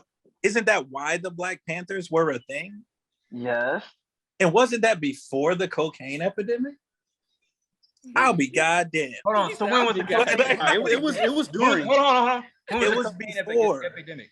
Give me a year. Well, no, the cocaine epidemic started around the 70s. That's when the government injected the cocaine into the Black neighborhood. That's when the Black Panthers started actually developing to protect the neighborhoods from the white people who was putting the cocaine in the neighborhood. The reality of it was the Black Panthers eventually became, hey, aside from we're protecting our neighborhoods, we're gonna fight for the rights of Black people, because that's what year did the Black Panther Party? What year did they start? This where you fucked up. 1966, baby. I know my history. Y'all fucked up. That's the civil rights movement. They were not fighting for drugs. They were fighting for Martin Luther King and Malcolm X and that they shit. were fighting before the drugs. Shit, I think Brandon got a point. The drugs, bro. I don't know what their point. I don't know the point they're making. The point that I was making. Well, I was getting to my point, but I kept being interrupted. Like what I'm saying is, the point. Mark spent some knowledge. All I did was tell the years. You interrupted me trying to go against it, saying No, what I'm saying is that the Black Panthers were dealing with police brutality in the city. So was Martin Luther King and Malcolm X, and they were dealing with it back then. The crack epidemic didn't hit till the mid to late 70s. Yeah. So what I'm saying is that the violence that NWA rapped about when starting quote unquote gangster rap was happening for decades before they were even talking about crack or any of that, which is why they weren't rapping about crack. Crack was there. Like crack was there, it was happening, but they didn't rap about selling crack because everybody who had any goddamn sense at that time felt like selling crack was destroying. Hey, hold on. Let me requote an Easy E line that I know because my mom used to play that shit. Sitting on the corner street slanging rocks. Oh shit! Here come the motherfucking cops. Hey, bro. I don't know, bro. I don't know, bro. I don't know, bro. Easy E was a pusher and everybody knew it, but that's not the same as the culture that we have now, where people who were not gangster, because Easy E actually was doing that. You know what I'm saying? But now we got people who are not actually doing it, who are just trying to claim it so they can get some sort of street cred, a la 6ix9ine. You know what I'm saying? Call it a day. Send them all to jail. I'm good with it. Next slide, man. Next slide. Hey, good discussions, everybody. Good discussions. When we send them out to jail, then somebody be saying that we're improperly in prison. We should let them out. This should be a good one, man. One gotta go. We gotta say that for another day. I mean, we need to write this stuff down that we're talking about for real. Like, because I would like to continue, man, but the one subject would take the entire time. So I mean, we said we just gonna rock with it. So quick off topic.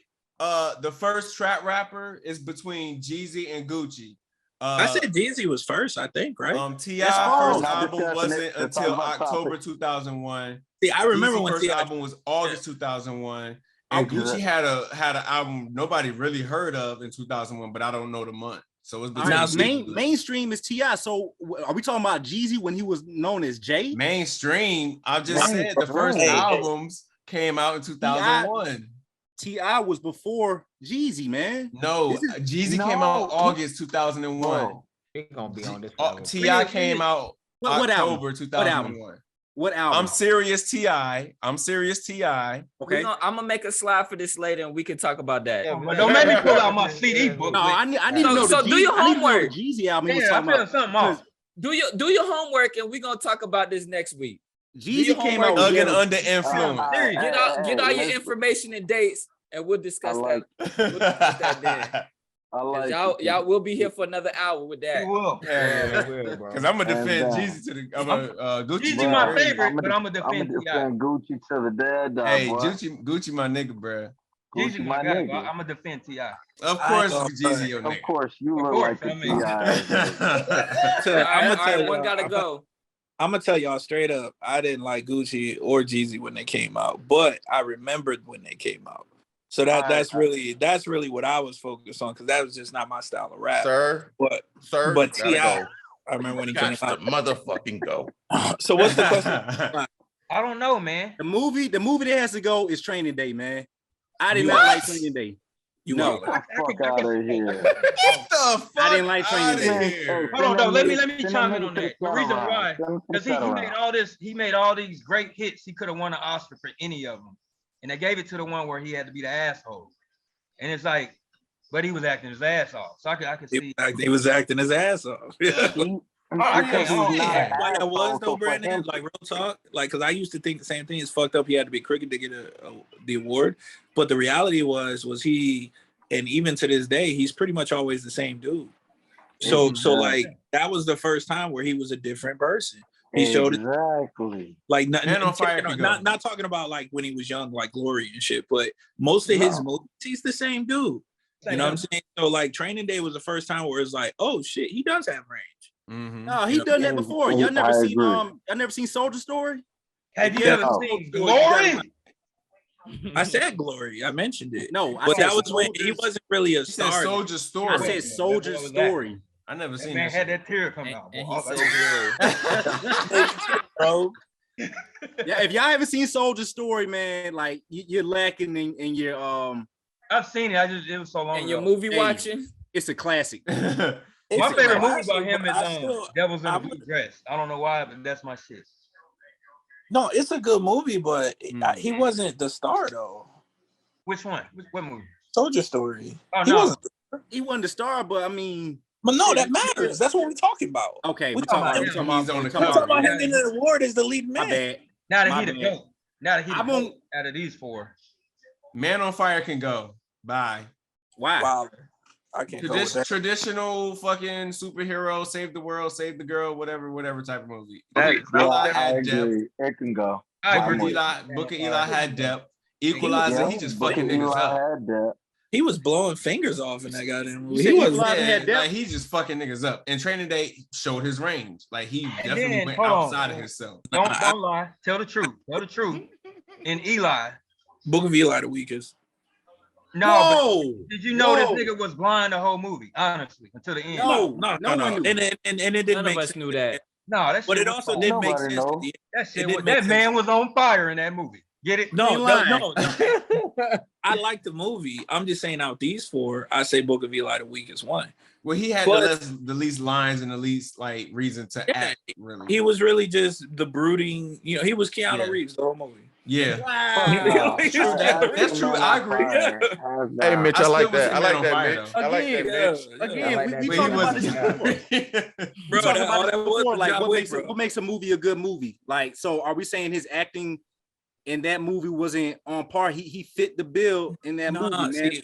Mark, you arguing the wrong argument, bro. They're all great movies. He said they all good. We're just out of these four. We're just saying out of the four, which one we ain't gonna take. We're How arguing. He's not saying it's a bad movie at all. Nah. Yeah. Yo, I would say Equalizer. Fourth best. Why? See, LeBron being the fourth best don't mean that he's trash, bro. Like people, like you know what I'm saying? I'm not saying that. I'm just saying you said it's the weakest movie out of here, and I can easily say Equalizer is the weakest. And we will look at you like you crazy. I would agree. I would agree with you with Equalizer too. But I felt like Equalizer 1 was a legit great movie. Like it had a lot of stuff that's just not in other. It's a second Equalizer. Yeah. Don't waste your time. Yeah, it's the second one. He said don't waste your time. Don't bother with that one. They was in Home Depot. Don't do that. Yo, Man on Fire he was at Home Depot. You guys can correct me if I'm wrong, but Man on Fire was the first movie where I saw him just acting with a kid the whole time. And when that girl got taken, my man's emotions was on screen, bro. Like he was not playing games. He was willing to die if he had to. Yeah. John Q, like but no, John Q was about his kid, but his kid wasn't really in the movie. He was all fucked up most of that movie. But for most of this movie, his relationship with the girl is just building up, and then she gets kidnapped. You get what I'm saying? So it's different. How many of y'all seen Man on Fire? I've seen mostly all his movies. I seen the top two, bro. That's it. So that's why I ain't speaking on this. Okay. You only seen the top two of his movies? Damn, you ain't seen Book of Eli? Bro, in the last 5 years, He said, how is that I only watch and Spencer shit, bro. I don't watch shit else, bro. I go to nigga, that's like me not hearing the Bible. Hey, that's like not hearing that one song we was talking about last week. No, it's different. That's what he just said. I got Sirius XM, so I hear all the songs.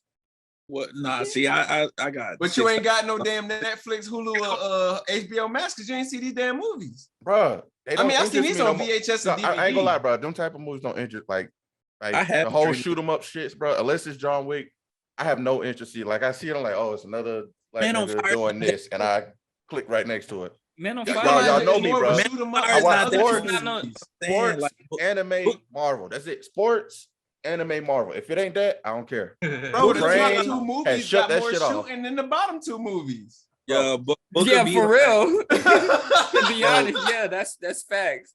My brain shut it off, bro. My brain, I don't want to see it. Little bit off subject. If y'all haven't watched it, man, It's called The Gray Man on Netflix. Yeah, watched it last night. I heard that shit was trash, bro. Who told you that? Hey, man, My whole time. Who in that? Hey, get off the chat, man. Hey, whoever told you that, go ahead and just unfriend them. And kick him off the chat, man. Who's the lead actor? Who's in that? Ryan Gosling. Old boy from The Notebook. Ryan Gosling. Ryan Gosling. I ain't watching that shit. In Captain America. You haven't want to watch that? Yeah, it's good, bro. He's an antagonist. Great man. It was a listen to him. Yeah, Captain America as a bad guy. First of all, that was a trip. And then it was a very much a James Bond movie. It felt like watching a James Bond movie. Legit. It was good. I ain't watching that shit.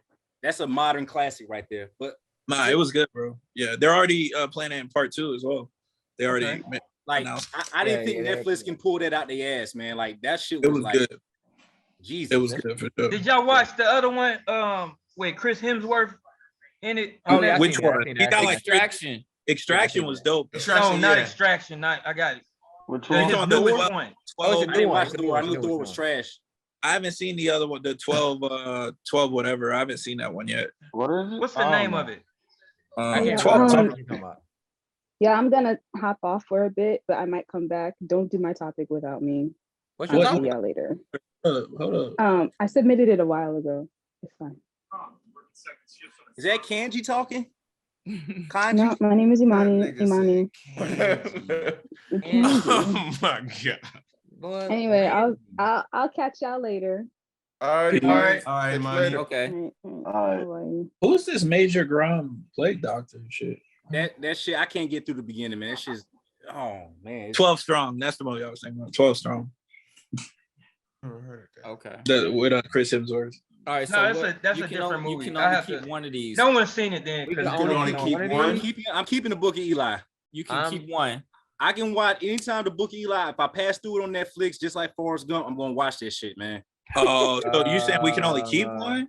Bro, Training Day, man. Training Day.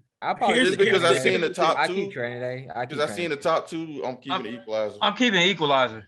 Here's the thing. I would say that Training Day is a better movie, the best movie out of the 4 of them. But I would rather watch Equalizer. Like Training Day, watching it more than once was enough for me. Like really once was like, I'm good. I've got it. And I've watched it like 3 times maybe. But Equalizer, I feel like it's just if I had to watch a movie over and over again, it's a more fun movie to have to see. I love seeing a brother fuck people up, man. Shit. Well, he does that. He didn't really have he was the black Batman in that movie, man. Like basically, I like it. That's what I want. The last time I tried to watch Training Day, I turned it off because that shit was boring. Training Day is not good. That shit boring, because it's not good. More about it's actually a lot more about Ethan Hunt and his character is about his development. Training Day is a movie that you watch once a decade, man. Just like, oh shit. I watch it once, nigga. Just I can agree with that. Yeah, that shit but that doesn't make it a less good movie. But you just said it was the best movie. You just don't need multiple. No. I'm saying that. I'm saying just because you only watch it once a decade, that's not an insult. I'm saying that it's one of those that it sticks with you when you watch it. You don't have to watch it again. Right. That's all I'm saying. It's kind of like was it Street Kings? With Keanu and Terry Crews. Y'all know what I'm talking about? Is it Street Kings? Like that's another one though. If you watch it once, you'll be like, yo, but I'm good. I don't need to watch it again. Let me look. I think it's Street Kings. Like my man Brandon started doing some work over there. Hey, no, I have to, man. I got a lot going on. Street Kings, yep. It's got Forrest Whitaker, Chris Evans is in it, Captain America, fucking Keanu Reeves is in it, Said the Entertainer's in it. It's actually, if y'all never seen that, y'all should watch it. Yeah, I gotta see that. Yeah. All right. I think we go to the next slide. All right. So I don't even want to talk about this. There's an Emmett Till movie coming out, and I've been seeing a lot of backlash. I have no interest in watching it. About the movie coming out. How do y'all feel about this movie? I have no interest. I don't think I'm interested. I ain't watching it. Who's directing it? Do you know? I have like no they murdered that boy. Ain't nothing. Yeah, like wait, unless they did something right by him. Ain't nothing you could show. I don't want to watch a traumatic black movie. This young boy getting murdered. Yeah, there's nothing good. Like if people wanted to boycott a movie, I would boycott this versus people being mad at Wakanda forever. That, bro. Yeah, like this ain't. We don't need a fucking another we had enough of those already. We had enough dramatization of this boy getting murdered. I'm gonna tell you, so I feel different. I'm sick of seeing racism movies like school. Yeah, I'm talking, jump, bro. I'm talking Rosewood. I'm talking fucking. I'm talking like I'm just sick of seeing them. I'm not gonna lie. Like Roots is enough to piss me off. Dude, so I'm 12 years a slave even though what made me done with all this slave shit and 12 years a slave. Yeah, another one. I can't watch it, man. I don't want to get upset, man. I've never watched it. Okay, it does make you upset. I get what y'all saying, but I feel like movies like that are necessary. Why? So it's like hate and make bro. They're not for us. Hey Spence, I got something for you. I'm gonna ask you one question. I want you to really think about this. Get him, Mitch. Get him. Who's to make money off of telling that story? Right. White people. Exactly. And that's why I was asking, like, who was the director of this movie? Yeah, I don't white people. The director ain't the producer. The director ain't the owner. Like it's white people. This child's death is benefiting I white feel like people. movies like this are necessary so we can have the conversation of the stuff that people say we should just get over. And so and people can know just like the history of just stuff. Like we have some type of stuff that was going on. Cause like even now they're trying to rewrite, history books and saying, like different shit happened. Like, oh, the Indians gave the white people the land. That's in books now. Not that they was killed for the books. They're slowly changing history in the history books. Like I think we need these type of movies, this type of media and stuff like that. I feel like we need this type of media so stuff don't get forgotten. I really don't get forgotten by us if we teach it, but we don't need a movie for it because that's doing nothing but benefiting white people. The people I understand that part, and I do understand, watching a lot of this stuff, and it, it does make you mad. But I still think this shit is necessary. Bro, so that movie needs. Then we should do it ourselves. That movie needs. But we don't have the resources like white people to do it ourselves. No, but you're not hearing what I'm saying. That movie should be like 15 minutes long. Like that. That little boy got accused of some shit and they beat him to death. What is there a movie about? Right. Yeah. Like, we don't need to build up to. It's white people profiting, like you said. It's probably like white people trying to justify and try to glorify what happened. Yeah, because I feel like. Yeah, I agree with all that because I feel like we should have been got this, and I feel like we only got this now because it just recently came out. That this woman, they did have an arrest warrant and shit like that for her that they just never served, and now they trying to shed light on the situation. This should have came out after this shit happened like a long time ago. Yeah, I definitely agree. I feel like, and I know it's probably white people trying to profit off of it and try to just get in front of it after what the new information that's just been revealed about they was actually supposed to arrest her, but just didn't. Yeah. But here's the other piece of it though. What black person didn't think she was wrong anyways? Like everybody thought that she fucking falsely accused this kid. The fact that she just admitted it, I don't give a fuck. She's 90 something. She got to live her whole life. Right. Put that 90-year-old bitch in jail. So I still feel like this type of stuff is necessary though. Yeah, I mean another angle, man. I mean, just based on what Spencer is saying, man, maybe this movie is not for us. We all know the story, right? Mm-hmm.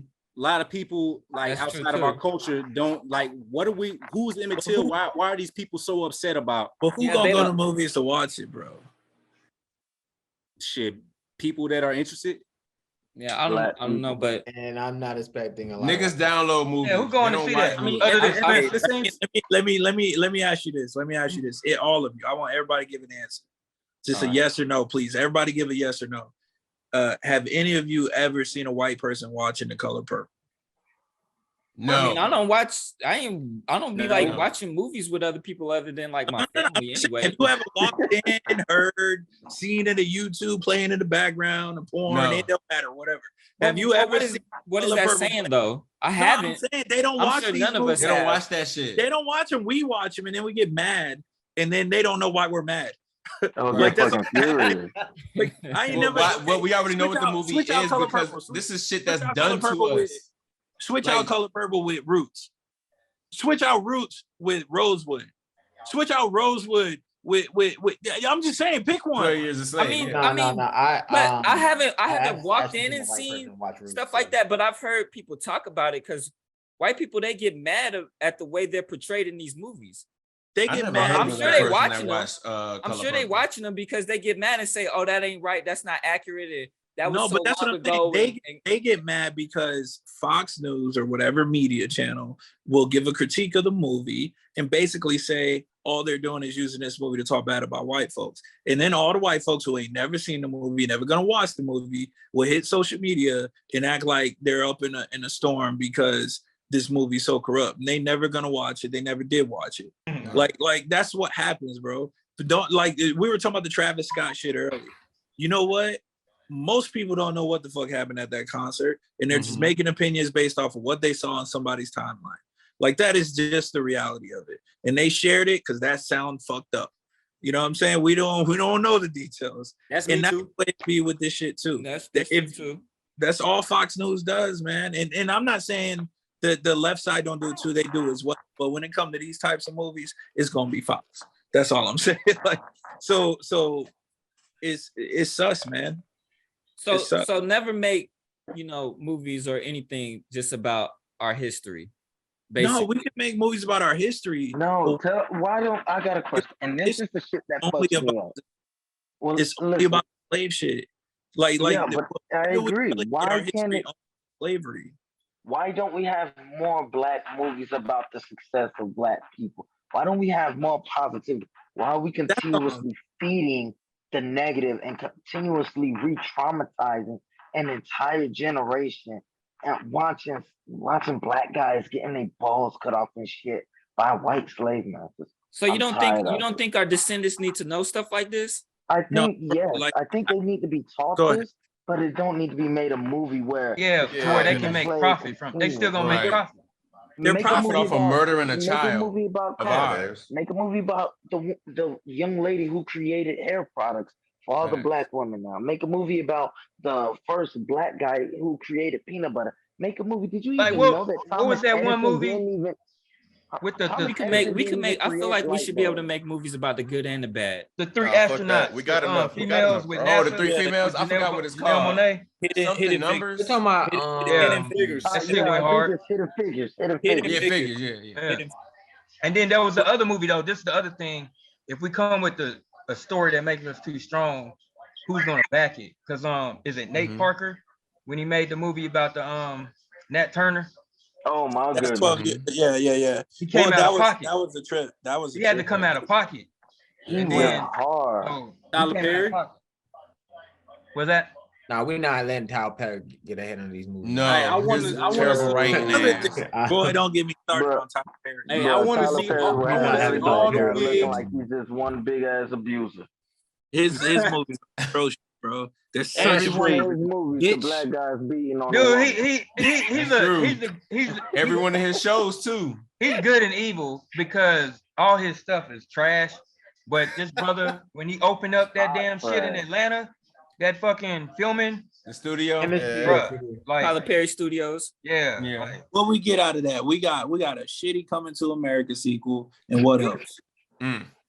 It's apparently a lot of niggas film on there. I don't know every movie, but there's more. But a lot of people bring them up already. Not just and that was made for him. A lot of people he did that. It was made for him. We don't benefit off of none of that shit, and everybody act like we do.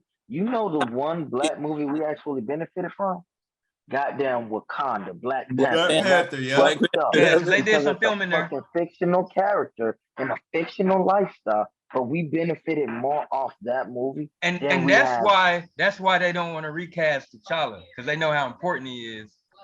So they just understandable. Here's the trip. I don't want them to recast T'Challa. No, they need to recast him. They need to recast him. They're gonna have to story for the sake of the comic and the character. And I get it. They want to play that. They want to play that whole card. Oh, we want to honor Chadwick, which is cool. But you will honor him by recasting the character. I agree. Now, I don't think I agree with that. But you don't have an issue when they recast Superman, Spider-Man. No. But you know what? I'm gonna stop you right there. I'm gonna stop you right there because I definitely. And then this is the thing, though. I had Watch an how issue many with people them. get mad when Hold on. Shuri take the mantle in the movie. Everybody gonna be. They already in their feelings now about the damn movie because it's so you just talking to women yourself. are empowered. I am gonna over talk because they need to recast T'Challa. No, but you made a statement though. Like you can't say, What but I'd be statement? all right with them recasting blah blah blah. Like no, I was What's upset. your reasoning to not recast? I was upset when they recasted the Joker after Heath Ledger. Same thing.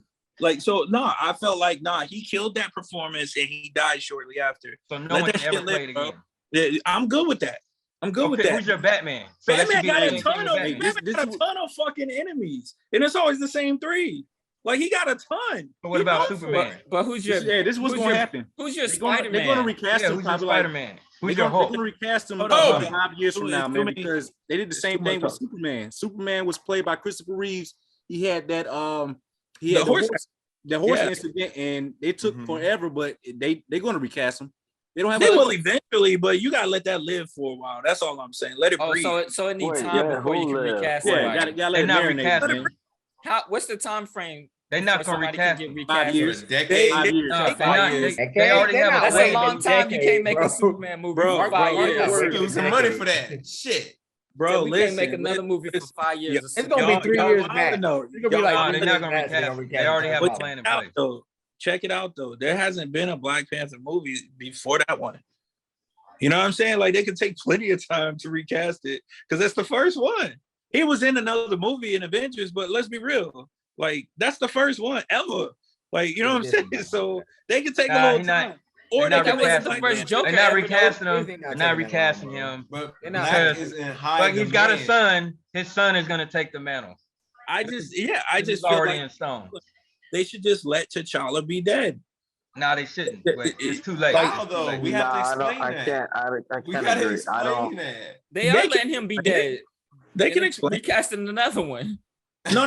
He's not getting recast. Another Black Panther. No, it will be another Black Panther. He doesn't have to be T'Challa to be the Black Panther. That's my point.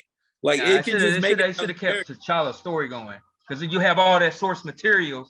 You literally just like, we don't need it. People not gonna associate with it as well. It don't matter. It's just you had this strong, powerful character that little Black boys look up to, and me, shit, I'll say it, fuck it.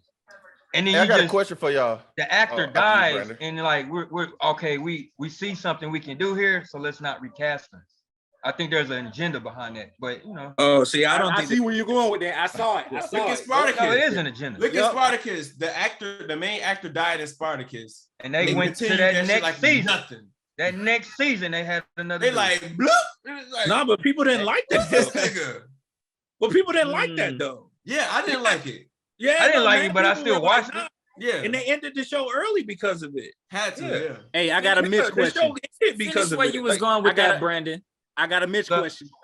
Well, I thought Trey had a question. Yeah, I had a question. Well, Mark had one too. Hold on, it's 8 of us in here. 8 people. Out of the 8 of us that's in here, who going to watch this movie? Watch what? The one that's on the screen. I thought we was talking about Wakanda Forever. All right. I'll probably download and watch it, but I will not watch it. I only go see like this. I'm talking about the Emmett Till movie. You know what? I'm offended by the picture. Yeah, I'm offended by right, showing him. I ain't gonna lie, bro. Look, my wife. Hold on, matter of fact, they trying to show him. They trying to show him all happy and shit. But the image of him in that casket is like embedded in my head. So I'm doing this. They trying to whitewash it. Look, my wife just walked in the room, seen this, and she said they better not be making no movie about this. And I had my mic mute. I told her everything that happened, everything that we said, everything that Spence said. And she agreed with all of us. They don't need to make this movie. Nobody needs to see this. Nobody wants to see this. And so it's just like, hey, I'm gonna take it. I'm gonna take it with all of us because Spencer want to see it. No, I'm talking about all of us who said no. You're the only person who said yes. She agreed with all of us. I said she didn't. But y'all gotta remember who the fuck Spence is. He be looking at shit off of curiosity. Us, fuck that curiosity shit. We stand 10 toes down.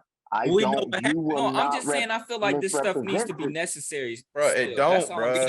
It can be spoken about. It can be talked about. Our history does need to be necessary. Not in this media. No, it don't. Yeah, not in this way. Into a post. I'll tell you unrecognizable. Spence, I don't need a movie about how white people beat a black boy, 14-year-old black boy into an unrecognizable. He the only nigga that don't understand, bro. Them little white kids need to know what they ancestors Them niggas, did. bro, they not watching. They ain't watching this shit. They not watch this movie. They will eventually, though. No, the fuck they won't. They won't. Spence, check it out. Check it out. White people won't watch. Spence, I'm gonna throw you a bone. I'm gonna meet you halfway. I would be okay with this movie if this movie played more like the JFK movie with Kevin Costner, where we're not even talking about the events leading up to it, and like no characters playing Emmett Till or none of that shit. We're just like, hey, this is what happened. Let's look at what led to it. Why did this woman not get arrested? Let's talk about the cops. Let's put them motherfuckers on blast. Yeah, and do it more like a documentary about what the fuck happened. I would watch that. But this shit here, where they're gonna try to make him a good kid who just happens to get fucked up at the end of it, and then we gotta watch his mama crying while his face is all fucked up. No, I'm not watching that, bro. I don't want to see them remake that. I don't think that they should do a cosmetic version of this boy's body after he was fucked up. No, the real image is enough. Yep. You know what I'm saying? Like they shouldn't be doing anything. Yeah. If it was a real movie, like if you guys go watch JFK that Kevin Costner was in, the whole point of that was the investigation after the death. You know what I'm saying? Like they were not focused on what led to it or none of that. He was already dead, and they were focused on, was it a conspiracy or what? Who do we blame? Exactly. You know what I'm saying? And I could watch that, but this shit here, just from this picture, I'm like, get that shit off the screen. Like I don't even want to see it. Yeah, this is a dramatization of leading up to his murder at the end. He looked of the movie. Too happy. Yeah. And what after credit scene where the lady admits that she's wrong or whatever, like we're still going to see this young boy die wrongfully. Yeah, we don't. And then you know what else they gonna do with the movie? They're gonna try to portray it like the white woman ain't wrong with nothing. Or they're gonna portray. And if they do, we need to see them do that because that's them not taking accountability all the time. But there's no truth in that though. Bro, there's no truth in that. What they're gonna do, I predict the whole movie right now. What they're gonna do is they're gonna act like the girl was pressured to say that he did it, and then that she felt guilty about it, and this that other, like take all the onus. I'm glad we're having this conversation so we can come back and look at this episode and see how accurate some of y'all were. The only one gonna be able to do this movie because we ain't watching this shit, bro. Like you go. You're the only one who's gonna watch it. I'm gonna watch it. You know I like to predict stuff. I'm not downloading. I'm not watching. I'm gonna watch it because they be. Look, I'm gonna watch it because I feel like they need that. We have to have stuff like this, and at the same time, I need to see what they gonna try to, water it down or maybe try to change. Because just like I said, watered it down. They changing history books. I need to see how they gonna tell this story too, and see if it's gonna be accurate. What are you gonna do? What are you gonna do if it's watered down? What are you gonna do if they're gonna try to downplay it too? Because they do shit like that. But you are a unique person who's going to be watching this for that reason. Yeah. But that's you though. No one else is gonna watch. That's only you. People I'm not gonna be the only nigga that watch this. It's not gonna be like 3, y'all. It's not gonna be one ticket sale for this movie. Right. But people not gonna say, an Emmett Till movie. Let's find out how wrong we were for killing this young boy. You gonna be the only one there. Give a history lesson. You're gonna be the only one there for research, bro. They just going because it's a movie. I ain't gonna lie. I wouldn't be surprised if no tragic shit happened at the debuting of this. I wouldn't be surprised if it was. I wouldn't be surprised. Like, but hey, real quick. Let's not talk about that. We don't want that to happen. So right. Yeah, we don't want that to happen. We don't want that to happen. But bro, it's America. Come on. I mean, can we move on to the next line though? Question though. I got a quick question about the whole Spence. So check this right. You say they need to know history. They need to know this. They need to know that. I got a question. I was that kid. I was the one who was force-fed a lot of black history, a lot of black trauma, a lot of black this because I needed to know, quote unquote. It made me grow up and make me hate white people. It made me hate them so bad that I just wished nothing but bad shit on them. I couldn't talk to them. I couldn't look at them. I didn't even want to be around them. And you know what? It took me up to 32 years to start associating and understanding that all white people wasn't bad. All because I was fed so much white people is bad and this is what white people did to our ancestors. that it made me not open myself up to the good white people that had nothing to do with it. The problem is, I don't think anything should be created to where it could be forced down a kid's throat. I think it should be in a position where if that person wants to go look for it, they can look for it. So no, I don't think these movies need to be made. But and if they do need to be made, they need to be made in a separate area where it's not televised and on the fucking big screen. They need to be made in an archive situation because everybody thinks shit's sweet till you're a fucking 16-year-old walking around ready to fuck up white people because you've been watching them shooting niggas with water hoses and sick dogs on people during the Martin Luther King march. I think it needs to be made, like Mitch said, in a documentary style, like yes, real life. I agree. I can agree with that more. Just like why can't we have stuff like that? Hold on, I guess in that I want to time out. There's a reason, right? I think everything has an agenda, and I agree 100% with Kale. Because my dad is a good man.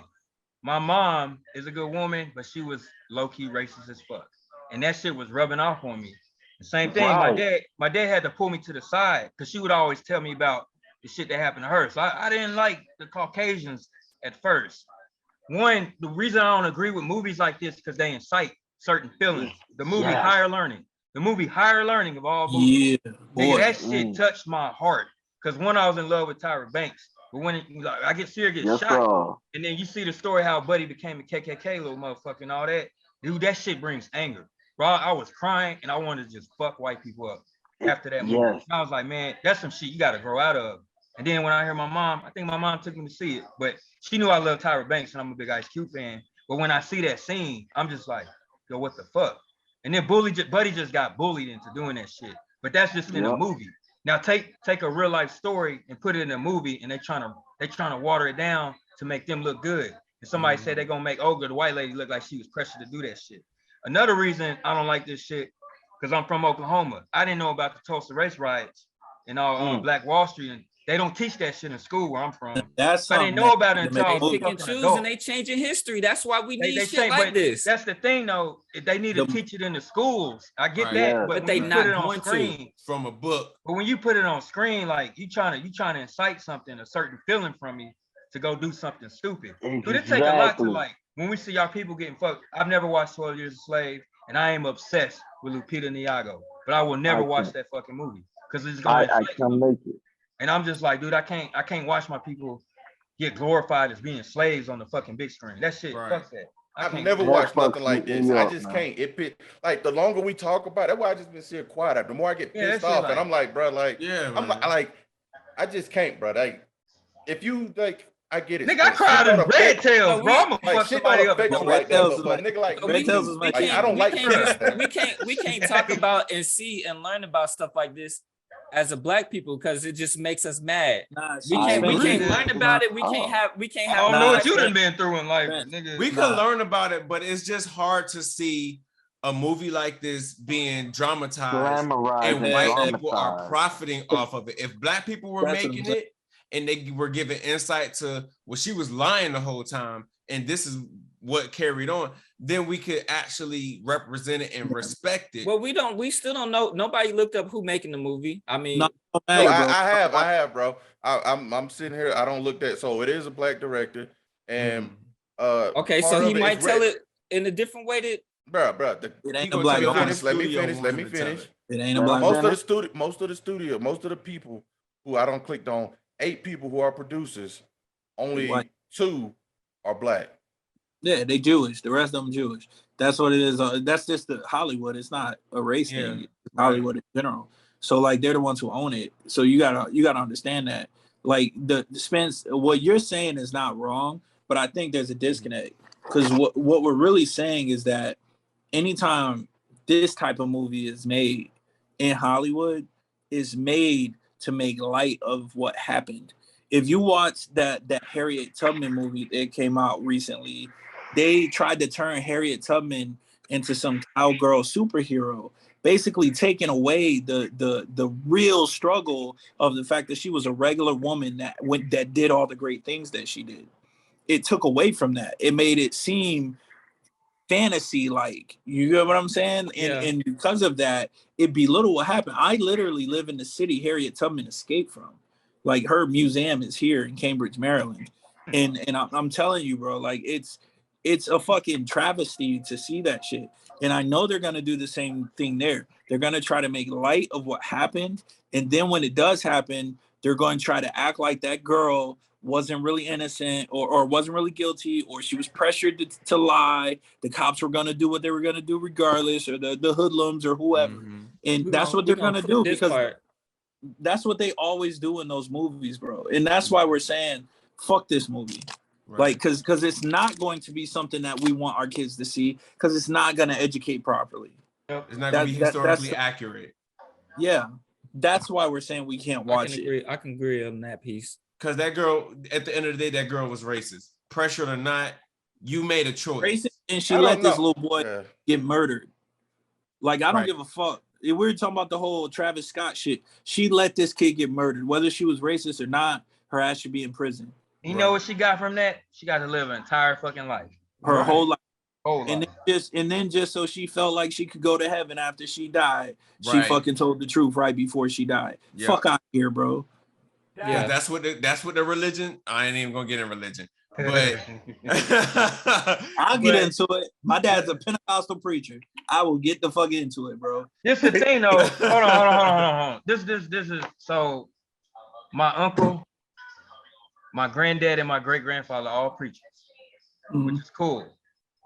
And I'm not religious, so there's a disconnect somewhere. I don't have an issue with it. It's not my thing. But because if you study, what was it? I don't know because I've had all these debates back in the day when I became all super woke and shit, and I'm really just burnt out. And now I don't have them anymore because I don't have that energy. It's just like I'm gonna just whatever what I'm happy with when I wake up, I'm cool with. But if you can't be a subject matter expert if you only focus on that one subject. You got to 100% around it. So I told my around it. And that's why. But you know the fucked up part is that if she would have said, you know what, I lied. Back then, if she would have said I lied, he didn't whistle at me. She wouldn't have got nothing done to her. Nothing. Nothing would have been done. So there was no benefit to lying. She got that boy killed. That's it. And she should have spent her whole life in prison because of it. Like that's it. I mean, that shit was not on her conscience. So the movie gonna end like in a fucked up way that us as black people are gonna fucking hate. It's gonna be a riot. And if you know the history going into it, you shouldn't even be seeing it. Honestly, like right. There's no benefit to it. You're gonna throw a rock or something. You're gonna throw a shoe through that fucking screen. Now I could see like with a old boy from Red Tails, he did that Nat Turner movie, right? A lot of Americans don't know the real Nat Turner history, so I could see if they're gonna watch that movie to see what happened down there and this, that, and the other. You get what I'm saying? But that's just one. That's the most popular of those revolutions. Exactly. That's just one. That's why they tried to destroy that dude, because that's the strongest one. Honestly, that's the longest one though. I think is Haiti. Yeah. But they ain't gonna talk about that shit. No, they don't want to. But see, and I had a debate with a neo-Nazi recently. It was like a week ago or something like that. And my man was about it. My man was interesting. It was interesting, but so y'all know I got a pretty dope lifestyle, right? I'm not super rich, but I don't really have any bad habits, so I'm able to save money and I pretty much have what I want. So this dude, I roll up, I got the truck, right? So I get out my truck, and when I get out, he's like, "Oh, I didn't expect that." Wow. He thought I was gonna be some short white guy or whatever. I don't know. But so I got out of truck. I was like, "What do you mean?" And he's like, "I just didn't expect to see someone like you come out of that truck, right?" Ooh. So I'm like, "What do you mean, someone like me? Like tall, or what do you mean?" He's like, "Nah, I mean, I don't mean anything by it, fella. I'm just saying that I see too many black people driving trucks like that. That's all I meant." And I go, there. I was like, everything that nigga said out his mouth, I would have slapped the shit out of him. No, I'm fine with that, bro. What do we learn from Will Smith? You can't assault people who say shit you don't like. Okay, No, fine, right. I'm okay with beating someone's ass if they deserve it, but I saw that he was just taken aback. This wasn't one of those. He wasn't trying. He was taken aback because a black man got out of a truck he didn't expect. Hold on, let him finish the story, man. Let him finish the story. Hey, you weren't a real neo-Nazi, man. He didn't call you boy. He didn't call me, bro. Because he see how big his ass was. He got out of the truck. That's why he said, "Fella, you a big fella." I'm 6'5", 295 pounds. Whoa, this big little fella. dude ain't gonna. What? Boy, you heard me. You know what he was thinking? Like, I ain't seen That it. ain't your truck, boy. Ain't too many people got that kind of audacity. We'll just say it that way. Anyway, so I noticed that he had a swastika tattoo while we were talking because he had a t-shirt on. So he had a little swastika on his arm. And I go, what's that about? And you know, normally these guys will avoid talking to you, but it was at a gas station. So we were both pumping gas. So he was willing to have a conversation. So we get into it and I was like, do you mind if I ask you some questions? Like real talk? And he goes, sure, I guess. And I go, why is it you think that black people are inferior? I'm actually curious. Like, where does that thought process come from? Like, because we're definitely faster and stronger than you. You know that. So he goes, oh, well, you're more prone to violence, blah, blah, blah, this, that, and the other thing. And I go, okay, so you think that I'm prone to violence? Like me personally? And he goes, no, I wouldn't think that, just speaking to you stuff. And I go, why not? And he goes, well, because you speak proper and, you know, you look like you have money and stuff. And I was like, so if I was a poor black guy and I look like this, then you would say that I'm prone to violence? And he's like, well, I mean, yeah, I guess that's more what I'm saying. So as long as I'm rich, I'm okay, right? He goes, yeah. And I go, well, let me ask you this. Where does violence happen the most in the white community? And he goes, probably in the lower income area. So I'm like, so, all right, so you're telling me like trailer parks and shit like that, right? He goes, yeah. And I go, so trailer parks ain't nothing but the ghetto of the white people. So what you're really saying is that you're not racist, you're classist.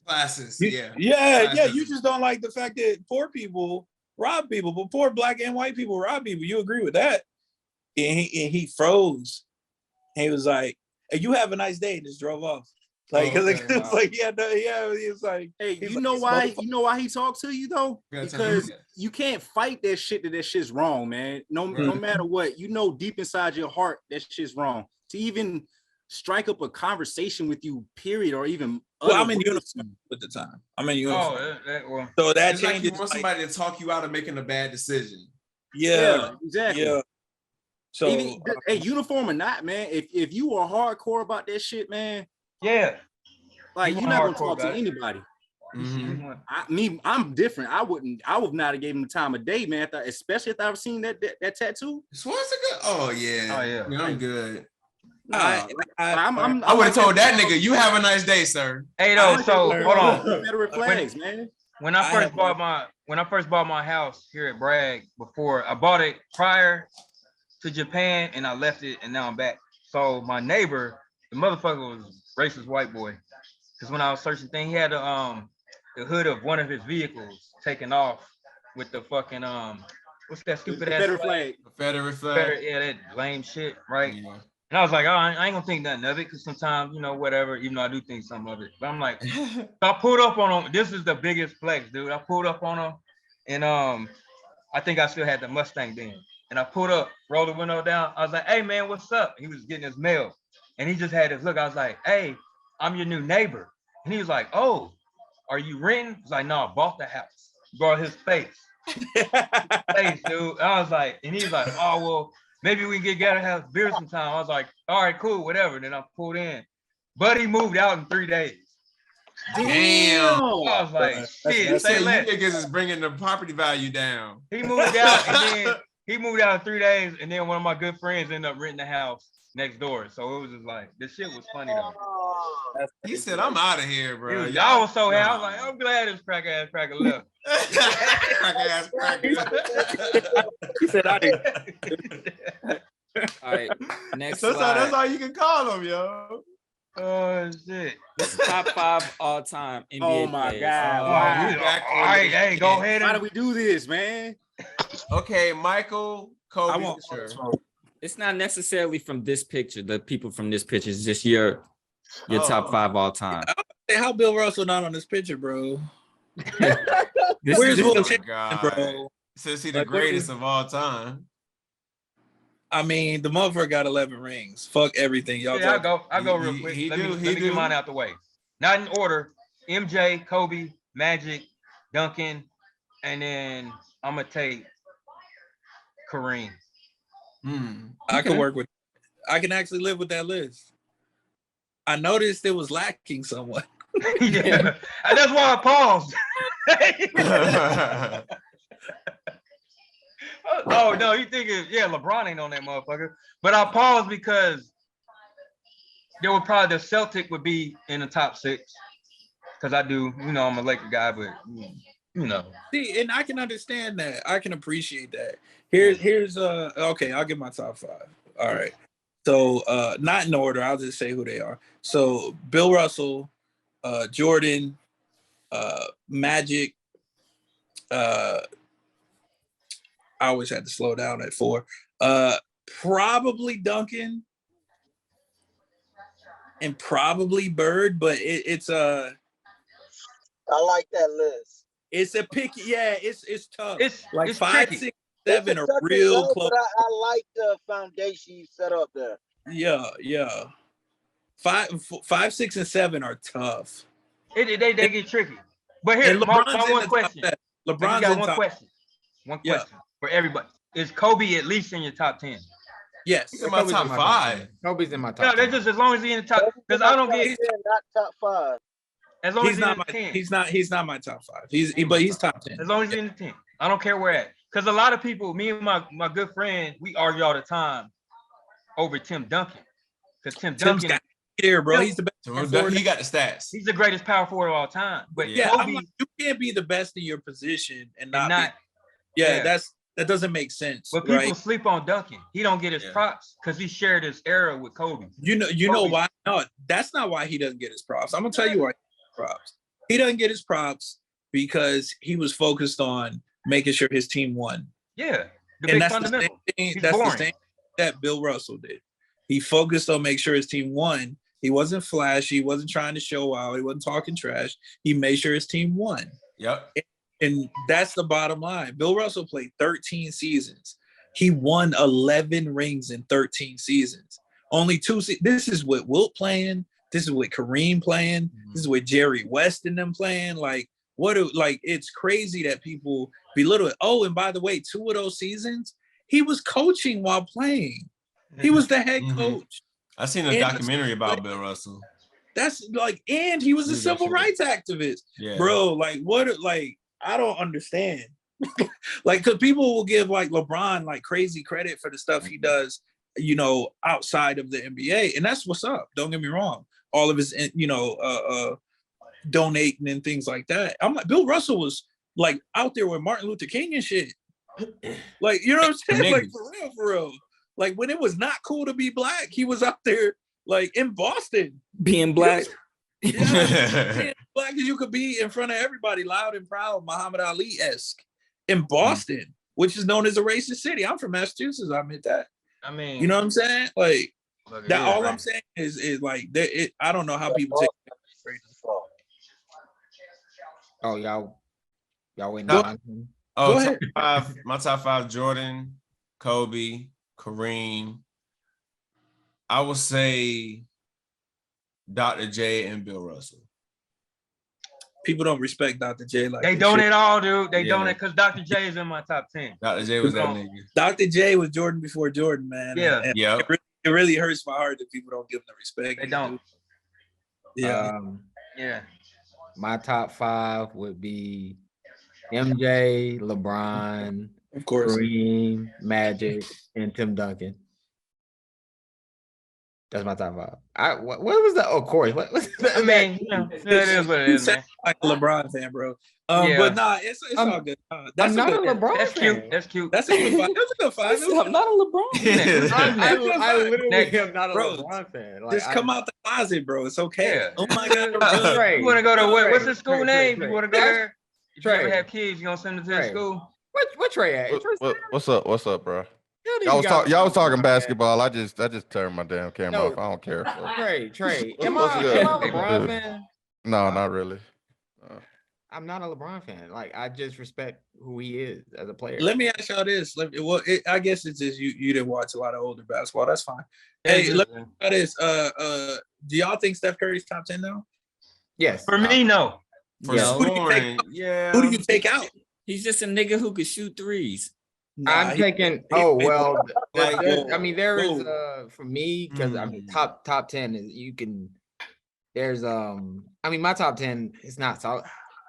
You already my 5, and then after that, I have Kobe, Shaq, Hakeem, Steph. Yeah, Hakeem, nigga. Okay. Hakeem the truth. Hakeem the truth. I got Hakeem. No, hold on a minute. That motherfucker hit that. Boy. Yeah, his footwork was crazy. Nigga, shit. His footwork was crazy. That man made Shaq look so bad. You got to be a real basketball fan to understand what you was watching. Hakeem a bad dude, man. Hakeem was. No, I got yeah. So yes, Kobe, Shaq, Hakeem, Steph, and then it's between Larry and Bill in my top 10 at the back. Oh my god. Comparing Bill Russell to Larry Bird? No, I said one of those guys. I probably put Bill over Larry. So yeah, there you go. The fact that you have Bill and Larry at 10 is fucking. I do. So that was the order too? Oh, that was in order? That's probably my order. I have to think more on it, but that's probably the order. Oh my damn. Sorry, man. He got Steph above Larry Bird. And, yeah, I do. I don't see a problem. Steph in the top 10? Yeah, Steph top 10. I don't know, bro. I don't know. Say top 10 scoring. Nah, he doesn't. He's not top 10 scoring. Top 10. Top 10. Steph is a beast. He's got to be top. He's top 15 for sure. Whether he's top 10 or not, I'm not sure. Just because I don't know who he will replace, that it would make sense. You know what I'm saying? That's really the because he's a beast. He's not just a shooter. He spreads the floor. That dude runs more without the ball than anybody else on the court. So like, and his handles are what Kyrie's probably the only person in the league with better handles than him. Exactly. So is he better than Magic or AI? He's definitely over AI. Magic. Yeah, Magic ain't really have handles like that. Magic, not on most people's list, bro. Like Magic and Bird are like neck and neck. Like that's what I'm saying. For those two, is Magic, like their team won one more time, but like they went 8 times total, and Magic's team won 5 of those 8. But that battle of Magic and Bird, bro. Didn't Magic go to the that's Stone Cold and The Rock? That's Stone Cold and The Rock, bro. Like that's why I'm like, wherever you got Magic and Bird, the other one should be right next to him. Like, cause they were right there with each other. And Bird was the coldest motherfucker. He all the shit, bro. So hey, I'm gonna walk right over there, shoot it right in your face. Yeah, he was nasty. My thing with Magic and Bird, I think that's the greatest rivalry ever. They made the NBA what it is today. Got it. Now, it's the same. If they should both be in anybody's top 10. But I'm always gonna put Magic is argued he's the greatest point guard ever. Just like Magic. I did that. Yeah. Just like we said, Duncan. So they gotta obviously the 2 guard is Jordan. So for me, I would think Magic will go in the top 5. I would have Bird high in my top 10 somewhere. But I separate it because of the rings. I don't necessarily put any small in front of Bird. What is that? I said I don't necessarily. I got a phone call. I don't necessarily put any small forward ahead of Bird. I think Bird is the best small forward ever. So, and of course, anyone who's a LeBron fan will argue that, but I think that. Okay. All right. I could see that argument, but I can't put LeBron in what's the argument for Larry though? What's the argument for Larry? That's what I want to know. I mean, Larry a cold motherfucker, man. Well, what do you mean? What's the argument I'm asking, what's the argument for Larry? What's the I'm argument? gonna be at the argument one Have he him in the told, 10? but have him above LeBron as the best small forward all time. Oh, that's his rivalry. That is the greatest fucking rivalry. He had to play. That's two people. That's not Larry by himself. It's two people, and it's the two best franchises of all time. At the end of the day, he played for one of the best franchises of all time. They both him and Magic. They go together. Okay, but that's not the argument. So do the Lakers and Celtics. Without the Lakers and Celtics, there's no NBA. Okay. Hold up. What I was doing. He asked you for your argument, and then every time you gave a piece of your argument, he said that's not your argument. So basically, he's not trying to hear. I'm saying I'm asking for an argument for Larry. Like, but he's young. He's young though. Done as an individual to be above LeBron James. That's what I'm asking. Well, okay. First of all, he stayed on the same team the whole time and made sure that he went with his team. Secondly, he didn't run off to try to be some mercenary and group up with a bunch of others. Hey, Magic, let me group up with you so we can ring together. He was like, fuck you, Magic. I'm gonna play you and beat you. That's what he did. That's part one. He wasn't a bitch about it. That's part one too. Ain't never will anybody say that Larry Bird crumbled in the fucking playoffs the way that LeBron did against the Mavs. Dirk embarrassed him out there. All right, like Larry had a bad final series. No. It's not about having a bad series. LeBron quit. That shit was embarrassing. He had single-digit numbers. Like Larry that's did it. Too. Say what? Larry did too. When?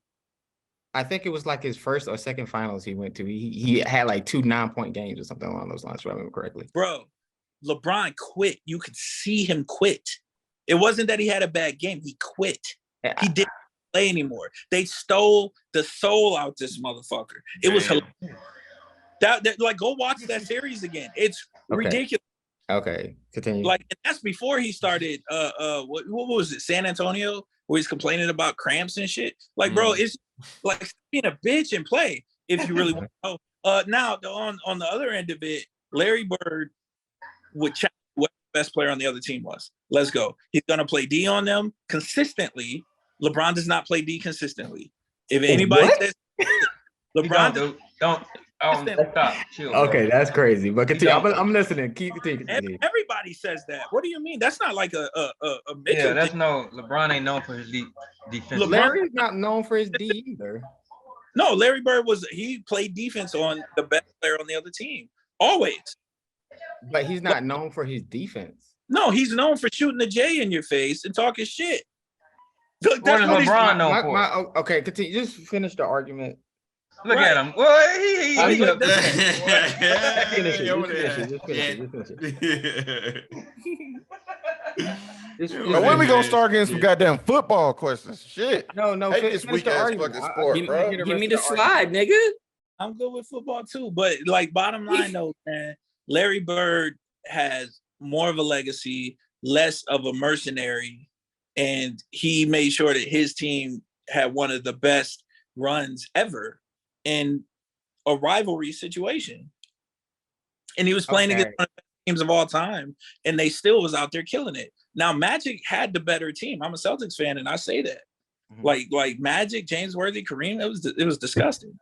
Byron Scott, like nasty. But those were fucking battles. And that shit made it to where basketball became what it was. So it had more impact on basketball as a whole. Like, here's one thing that I really say. If you look at this generation currently, the person with the most impact is Steph. Like, period. LeBron, the only thing that he really changed about the game is now star players don't want to play against each other. That's it. Like they like back in the 80s and the 90s, the star players wanted to beat each other. And in this era, they want to play against each other so they can get rings, so they can claim they're good. Like, this shit's suspect, to be honest. Like, so there's a lot of different pieces there. Also, that whole shit with the decision, that was just a fucked up thing to do. Like why? So you're gonna keep your team on the hook and then just let the whole world know that you breaking up with them? Like, after they can't trade you, they can't get any value for you, they can't do anything. You don't work with them, you make them believe you're gonna stay, and then you do that. It was fucked up. He showed his character. He showed his character quitting against the Mavs. and he showed his character about how he quit on the Cavs. I'm not saying he didn't have reasons for leaving. It's the way he did it. Wait, hold on. I gotta ask. Can I have my? Can I go and go? Go for it. Go for it. No, go ahead. Get in there, man. Get in there. I was just saying. Oh, go and go, Kels. Go. No, go ahead. No, Alan, please get this out. Alan didn't have nothing to say. He ain't had nothing to say. My reasons for LeBron being better, the best small forward all time, is statistically he's a better player than Larry Bird. He has more accolades than Larry Bird. His longevity is also lapping Larry Bird's at this point. I can play for a long time if I don't get touched. Yeah, there's a lot of they don't touch each other. There's no hand checking. They don't foul at all. So because he plays in an era where they're not allowed to breathe on him without them calling foul, that's your reason. Stop it. Let me finish. I gave you. Mitch, let him go, Mitch. Let him. I'm saying he has.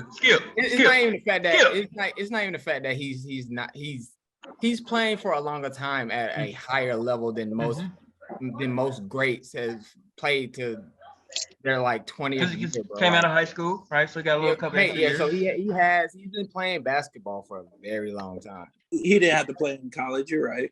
He didn't. He went straight from high school to what? All right, Mark. Right. That wasn't allowed. All right, Mark. Get your going away words. We will cut. Oh no. Go ahead, Mark. All right, let me get in real quick. I just got one question. Two. All right. Y'all say all this about LeBron and everything. Cool. Who's that talking? Back in the day, yeah, Mark did. Listen, back in the day in the military, they used to beat niggas' asses for being disrespectful. Hey, nowadays in the military, they won't beat your ass for being disrespectful. Does that still make you a disrespectful soldier? Think about it. Okay, listen, maybe that came out different. That was terrible. I guess that would make you disrespectful. What? Hey, remarks complete. What you drinking on over there? All right, try that again. Just because they don't operate the way they did in the past, does that take away the accomplishments and the success that is being presented in the present? Times do change. Does it take away? Greatness change at that as well. Now, my second thing is. Oh, I thought you were asking a question. Yeah. No, he was just talking to himself. My bad. He's trying to get his points out. The second thing is, y'all talking about he left Cleveland, he jumped teams, he this. Okay, so you tell me if you're at a job and they ain't appreciating you, they ain't helping you, you overworking, you picking up everybody's slack. So that was committed to this job and said, I'm gonna be here. But so that was Miami. So that was Miami. Are you gonna jump? Hey, look at Alton's face. Look at Alton's face. Hey, or will you stick there? Hey, is that what happened in Miami? No, it ain't what happened. Why did he leave Miami then? Why did he leave Miami then? Opportunity. He felt bad under the pressure to go back to Cleveland. No, he didn't. No, he didn't. No, he didn't. When he got to Miami with his super team, he said, "We're not gonna win 5, not 6, not 7." And then when they got their ass bust by the Mavs, and then the Spurs bust their ass. They was like, "I gotta fuck back out of here." And now Cleveland got Kyrie, and they got some room to get. He felt bad for leaving. He felt bad for making a good choice. No, he did not want to stay in Miami because he knew they could win. Realized now that choice was the right choice, and he said, "I gotta get the fuck up out of here." You can't expect somebody to stay somewhere where they can't progress or get what the fuck they want, nigga. He could have progressed in Miami. He couldn't progress with Dwayne Wade and Chris Bosh. He could have. Yeah, that's like. You just beat yourself with your own argument, bro. Like, okay, but I gotta address the first part. The second part. Wait. Can I finish? I wasn't even done with what I was saying. I just hopped on to help my man out now, bro. Who is this now? I wasn't even done. Can I finish? I'm gonna forget his point, bro. You got too many. No, I just wanted to hop in here and on that point y'all was making about Bird being better defensively than Bron. That was the wildest shit I've ever heard, considering that Bird never made an all defensive first team in his fucking career. So like that nigga only made it. Well, who's y'all? You saying? Because I didn't make that comment. I'm just y'all try to praise Bron. Hey, I'm hearing a lot of Bron. I'm not a Bron fan, but that slander was egregious. We not gonna act like he didn't make five first defensive all teams. That nigga Bird never made one first. So he has a better defensive rating than Larry Bird. So like we not about to sit here and say some you're wild talking shit to like yourself. that. I thought you wanted a response. Hey, Y'all Mims, do a lot of that. I thought about something. Hey, check it out. Did I say that? Hang on. Hold on. Goddamn, you make a point. Hey, let me rebut this shit. I didn't finish my point. I'm trying to see if I'm hearing Trey through the stream or if I'm hearing him through the Zoom. He said something. No, I was just gonna say like the whole thing about LeBron having a better defensive rating. If I'm guarding a bum while my better defensive teammate is guarding a better player, of course I'm gonna have a good defensive rating. Exactly. So we're gonna act like we've never seen LeBron guard. You got your point out, bro. Hell nah, but I ain't never seen it. I ain't never seen it. Let me talk, bro. Let me talk. I didn't even finish my point, but bro, let me respond. You be talking too slow, Alton. I was. I'm gonna forget. He do be talking slow as fuck. He be trying. Okay, Alton, finish your point, Alton. I'm gonna forget. Y'all, you got 2 minutes, bro. You got 2 minutes. 2 minutes is too. Hold on. Y'all can't throw 8 questions out and expect me to remember all 8 of these motherfuckers without responding to any of them. Like, god damn, let me respond to one of these motherfuckers. You I did not say that Larry Bird was a better defender than LeBron. I said he was a more consistent defender. He always played against the best player on the other team. That's what I said. LeBron plays, his whole game is predicated on switches. He wants the weakest person on the team, him defending. That is the way he plays. 1, 2, he always takes off on defense until the playoffs. Everyone knows this. You know what I'm saying? So yeah, he can have good fucking stats, but boom, you said he made 5 first-time defenders. He's in fucking year 20. That sounds like 14 fucking years of him not defending for shit. Like if he's that good, okay. Like Larry Bird only played for 13. Larry Bird only played for 13. And he made years? He made three second teams. Never a first team though. Larry Bird really matter though. Played against the best player on the other team. Defensive team. Yes, it does. Team. No, because guess what? There's 30 fucking teams that got 15 players, and they put like 5 niggas on each team. So they never play anything. It's just a title. Like who they play? That shit don't matter, if they're bro. On the defensive, are they gonna play the all offensive team? Bro, if they're on the defensive, then you only get one defensive player. If they're on, are they playing defense in the All-Star game? I'm just talking. Bro, then look at the people on second team and if they're on an all defensive team or an all offensive team, whether it's first, second, or third, that means they were really fucking good. Yeah. That's what that means. So, like, out of the 450 players, there's 15. So then why not just have a defensive team? Why categorize them as? Because they put 5 niggas on each team. That's why. They do it as 5 niggas on each team. It's a squad of 5, 2 guards and 3 big men. But that's how they 1, 2. But if we're having, so when we're ranking people all time, and we're talking about how many people made all NBA first team versus somebody that's making third team, you don't rank them higher because they made, you don't look at and be like, okay, he made third team. Well, this dude made fucking first team 15 times versus this dude making third team 15 times. The only time people bring up which team they were on is when they're trying to split hairs. All defensive, bro. Like Larry Bird was all defensive, and you're not even going to try to argue and say LeBron's a better offensive player. Because if you are, then I'm just gonna stop listening to you. Now, he's not a better offensive player. I will. Even though he averaged more points, he's not a better offensive player. No. Wait, what? Oh, wait, what? He averages more points than everybody. No, that's what I'm saying. That's what I'm saying. Even though he averages more points, he is not a better offensive. Okay, player. I was about to say, boy, I was about to discount anything you was talking about. No. That's what I'm saying. Just because most of his points come from fucking layups and like he's not a better offensive player than. They also aren't allowed to play defense now. Like that matters. Like there's no way that a lot of these players will be playing in the 90s era and getting the points that they get. Yeah. They get it because there's no defense. They're not allowed to really be up on them. Can't touch.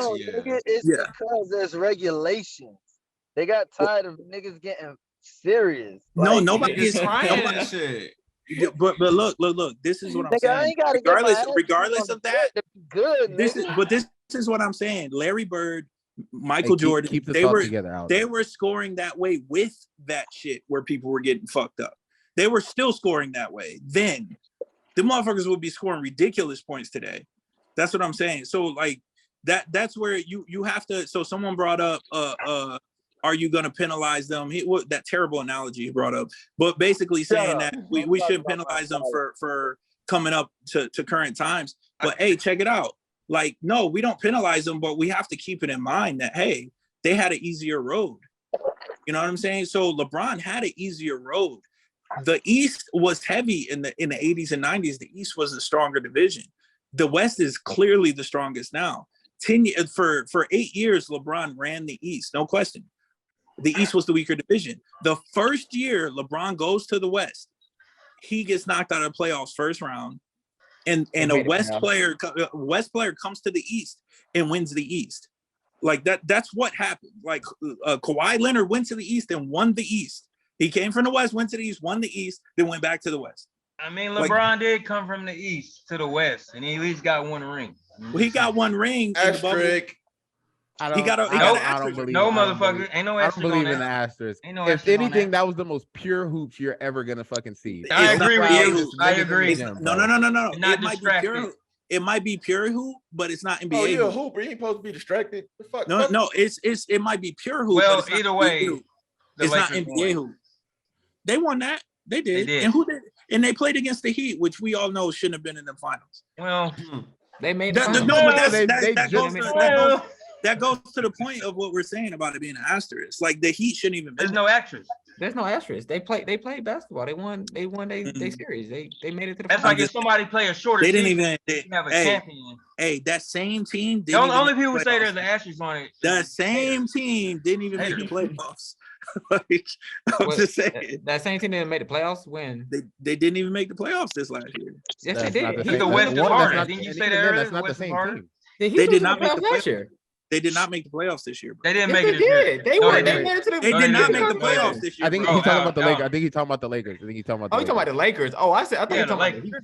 Yeah, the Lakers. Bro, like we talking about LeBron. What do you pay attention? Okay. I thought you were talking about the Heat. Because he said something about the Heat not being in the finals. I was like, what? No. I'm not talking about the Heat. I'm talking about the Lakers because we're acting like they were this all-star team, but they didn't make the playoffs this year. No, like that says a lot, bro. That says a lot. That says a lot. I mean, LeBron's like LeBron trying to manage the team. Like 37, 38. He played like 55 games. AD played like 50. Bro, and then we got to stop doing this. People keep bringing up LeBron's age, like Chris Paul, Chris Paul and all them aren't the same fucking age. They just played in college. That's the only difference. So when it's convenient, they bring up LeBron's age. When it's not convenient, they focus on how many years he's been in the NBA. They change the narrative. Like that's bullshit. Like Jordan was playing at 42. Like what are we talking? 37, 38, and 39. He was at 42. He was 42 on the Wizards, bro. He was 38 and 39. He was 42 on the Wizards, bro. Go look it up. You want me to pull up it right now, bro? Yes. Go look look it up. He was 40, 41, 42 the years he was on the Wizards.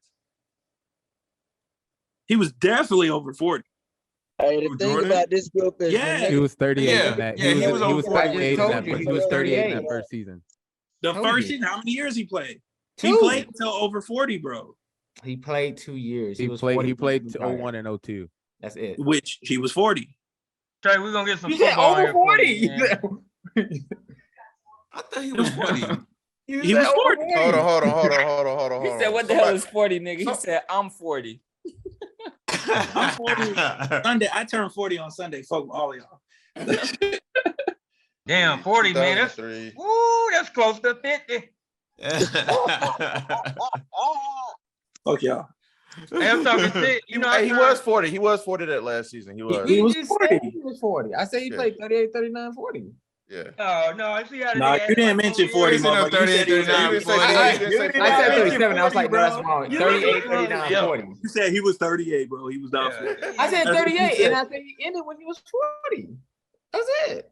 I ain't hear 40 come out your mouth, but if you're 40, everybody else was talking. Of course you didn't. Nah. This is all being recorded. Oh my god. Okay. All right. Whatever.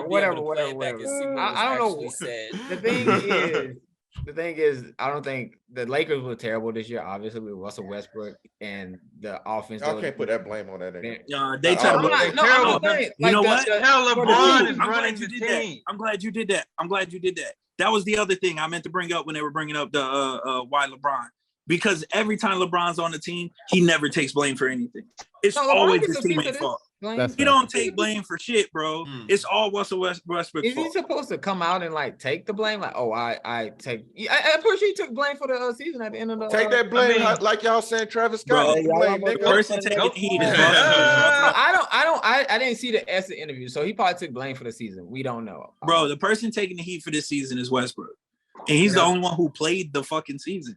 Yeah, but if you seen him play, he was terrible. He had the most points. He had the most. But then again, he's always. I'm pretty sure everybody watched Lakers games. Aren't you? Hold up. Aren't you the one who was arguing with me about Klay Thompson not being better than Russell Westbrook? Russell Westbrook had the best. He had the most points. He had the most rebounds. He had the most on the team for the season. I said Russell Westbrook is the best player. Is a better player than Klay Thompson. I'll hold true to that. Just not when he's on LeBron's team, right? No, that's not the case. I'm not just looking at it on LeBron's team. I'm looking at their peaks. Klay Thompson peak versus Russell Westbrook peak. I'm not looking at it as when he's with the Lakers, when he was with the Wizards or whatnot. I'm not looking at it like that. At their peak, but what was it? 37 in the peak years, like Westbrook versus Klay Thompson. Yes, peak years. Russell busts his ass, man. Yeah, Russell's he's a star. Russell busts his ass. I agree. A certain span of time. Klay Thompson leads. He's a better. His game translates better to a tool that allows him to play. Whatever. That's not the case right here. We're not going to argue that. But the case right now we're talking about is how LeBron James is over Larry Bird, and that's me personally. Obviously y'all look at the game differently. I'm looking at my thing is when I'm categorizing players, I'm looking at peaks, I'm looking at stats, I'm looking at accolades, and I'm looking at longevity. And then everything else you could just pull in where you want to pull in at. You know what I'm saying? Like storylines or what happened during certain games or whatnot, memorable moments, all that good jazz. I have like a criteria on how I look at players. Everybody got a criteria. Exactly. I think that longevity is a weak excuse because of the lack of defense. Like that really adjusts. Like all players play longer. Like that's been in the league since like 2003. He had that physical defense. Because he was capable of doing it. He just chose not to. That's no. He played against physical defense in the 2000s. Lost against some niggas too. Like who? Who was defending him? Who was defending him? He had not while he was winning. Not while he was named the defender. Not while he was winning. Now he won. Not while he was winning. He wasn't winning against no good defense. Look, I don't know about the San Antonio Spurs. I don't know about the San Antonio Spurs defense when he won against them, but I think that was one of the best defenses in history when he won. It was a good defense. The Golden State Warriors actually had one of the best defenses. When did hand checking get outlawed? Huh? When did hand checking get outlawed? Dude, that's the thing is. So is that what we're describing as good defense? No, but it's they like don't. The refs don't. I think it is. Yeah, handshaking it's a good start. You know what I'm saying? Handshaking, it didn't get outlawed. It got, I guess, regulated to a certain degree because people still handshake to this day. It got banned, bro. It's a foul now. The thing is, people still handshake to this day, though. That's what. Hey, guess what? When handshaking was finally banned following the 2003 season, the moment LeBron got there, it got banned. If you look at some of the games, they still do handshaking throughout the 2000s. It's just not as called. And they get fouls called on them when they do it. That's the point. LeBron flops, man. Not even in and LeBron is he brought up flops. I could probably find examples right now from last year playoffs where there was some handshaking and they didn't call it. And LeBron flops. Yeah. That further take against him compared to Larry Bird. Oh. Hey, nobody touched you. I don't. I mean, I can go and find examples from the 90s and the 80s where people flop. I can people flop. Hey, people didn't flop in the 80s. They got I can go find it. I can go. No, people flop. Hey, show me a clip. Hey, drop in the squad talk. Somebody flopping in the 80s. No, I can show you Michael Jordan flopping. I can literally show you that. MJ ain't ever flopped. No. Here's the thing. You might be able don't to do that. Don't do that. Listen. You might be able to show an example or two of Michael Jordan flopping. I'm not disagreeing with that. Okay. But you can show a whole shit ton of examples of LeBron flopping. Yeah, when he's in LeBron, you will LeBron, find he's more known in one game. in one game. LeBron got hit by the air in one season of LeBron for Jordan's whole career. Matter of fact, for Jordan and one Bird's game, whole career, one game. both of their careers, LeBron one season outflopped both of them. Stop it, bro. I'm just saying, my boy never flopped. I don't care. If flopping is existing, I don't really care about that. That's not flopping. That's not part of my criteria. You know what? Flopping free throws this nigga get to the line for because of that. And he's not good at To shooting. be fair, this last season they got their how is he? But how is he not good at shooting free throws as much as he goes to the line Every with that all-time flopping? great is not going to be good at shooting free throws. Shaq As much as he flopping shit, he should be an expert at that shit. Yeah. Facts. Yo, James Harden is an expert. James Harden is an expert flopper and jump into her. Right? I don't know what you call it, but he jumps into motherfuckers and they call foul on the other dude. And you know what? Why he does that? Because he's gonna hit the fucking free throws. That's how he makes so many points. Like LeBron James flops so much and then shoots for fucking 71% at the free throw line. You don't get the fuck. I will say this last season that he's still about to be the all-time leading scorer. Oh wow, you're 19. Because he gonna play until he gets it, bro. Ain't nobody in history gonna say that Emmitt Smith better than Barry Sanders. Fuck out of here. You can't just keep playing until you got more yards and think you're gonna be considered better. That ain't how it works. The thing is, he's playing at a high level. Why quit? Like, it's not like so was Emmitt Smith. He's diminishing. He's still playing. So was Emmitt Smith. Emmitt Smith played at a high level until he retired. Him having more yards than Barry Sanders didn't mean shit. Because everybody considered Barry Sanders better. Yeah, Barry Sanders. Okay, but why did they consider Barry? I'm not.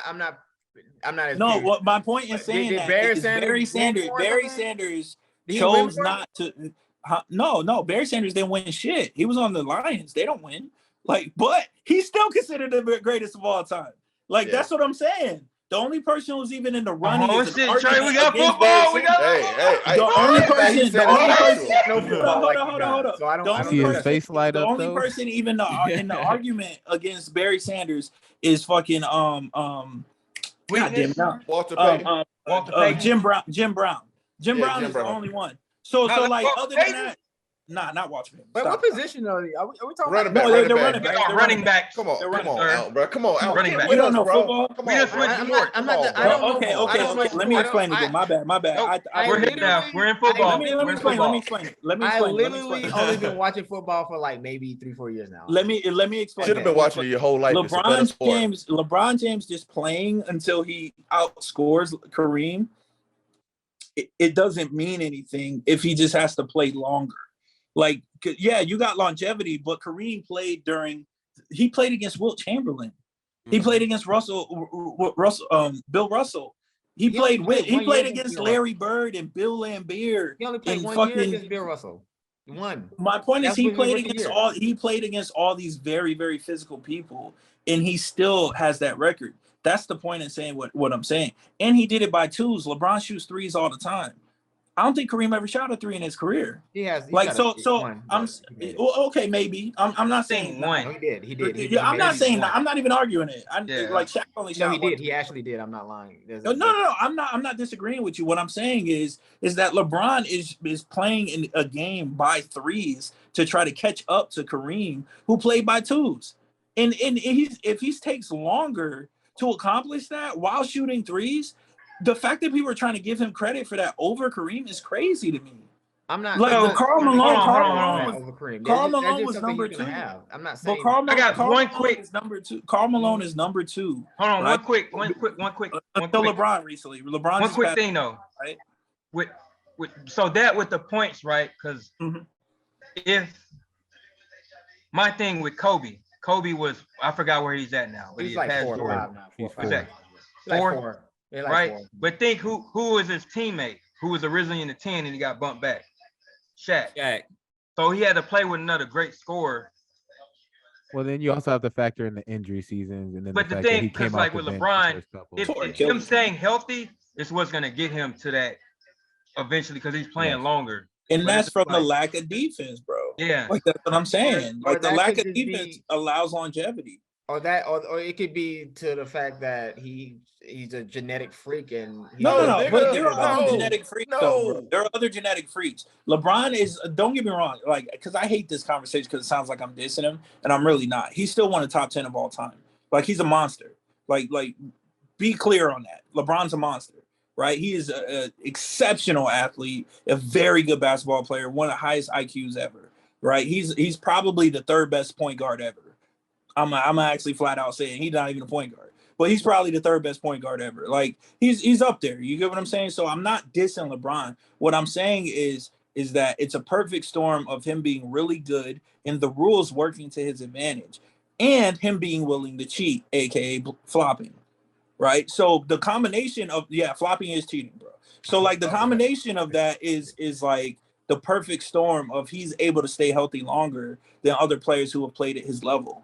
Like, that's what I'm saying. He passed Karl Malone. Karl Malone was number 2 for scoring, and he did nothing but twos. Like, he shot the little jumper from the wing, and he was known as the mailman because he dunked nonstop. He always delivered, right? Mm-hmm. So he played by twos, and he just now recently passed Karl Malone. LeBron shoot way more threes than anybody else we talking about right now, including Jordan. Including Kobe. He shoots way more threes than anybody we talking about. So he should have more points than him. Steph should have more points than everybody we talk about if he make it to 20 years, because he shoots threes all the goddamn time.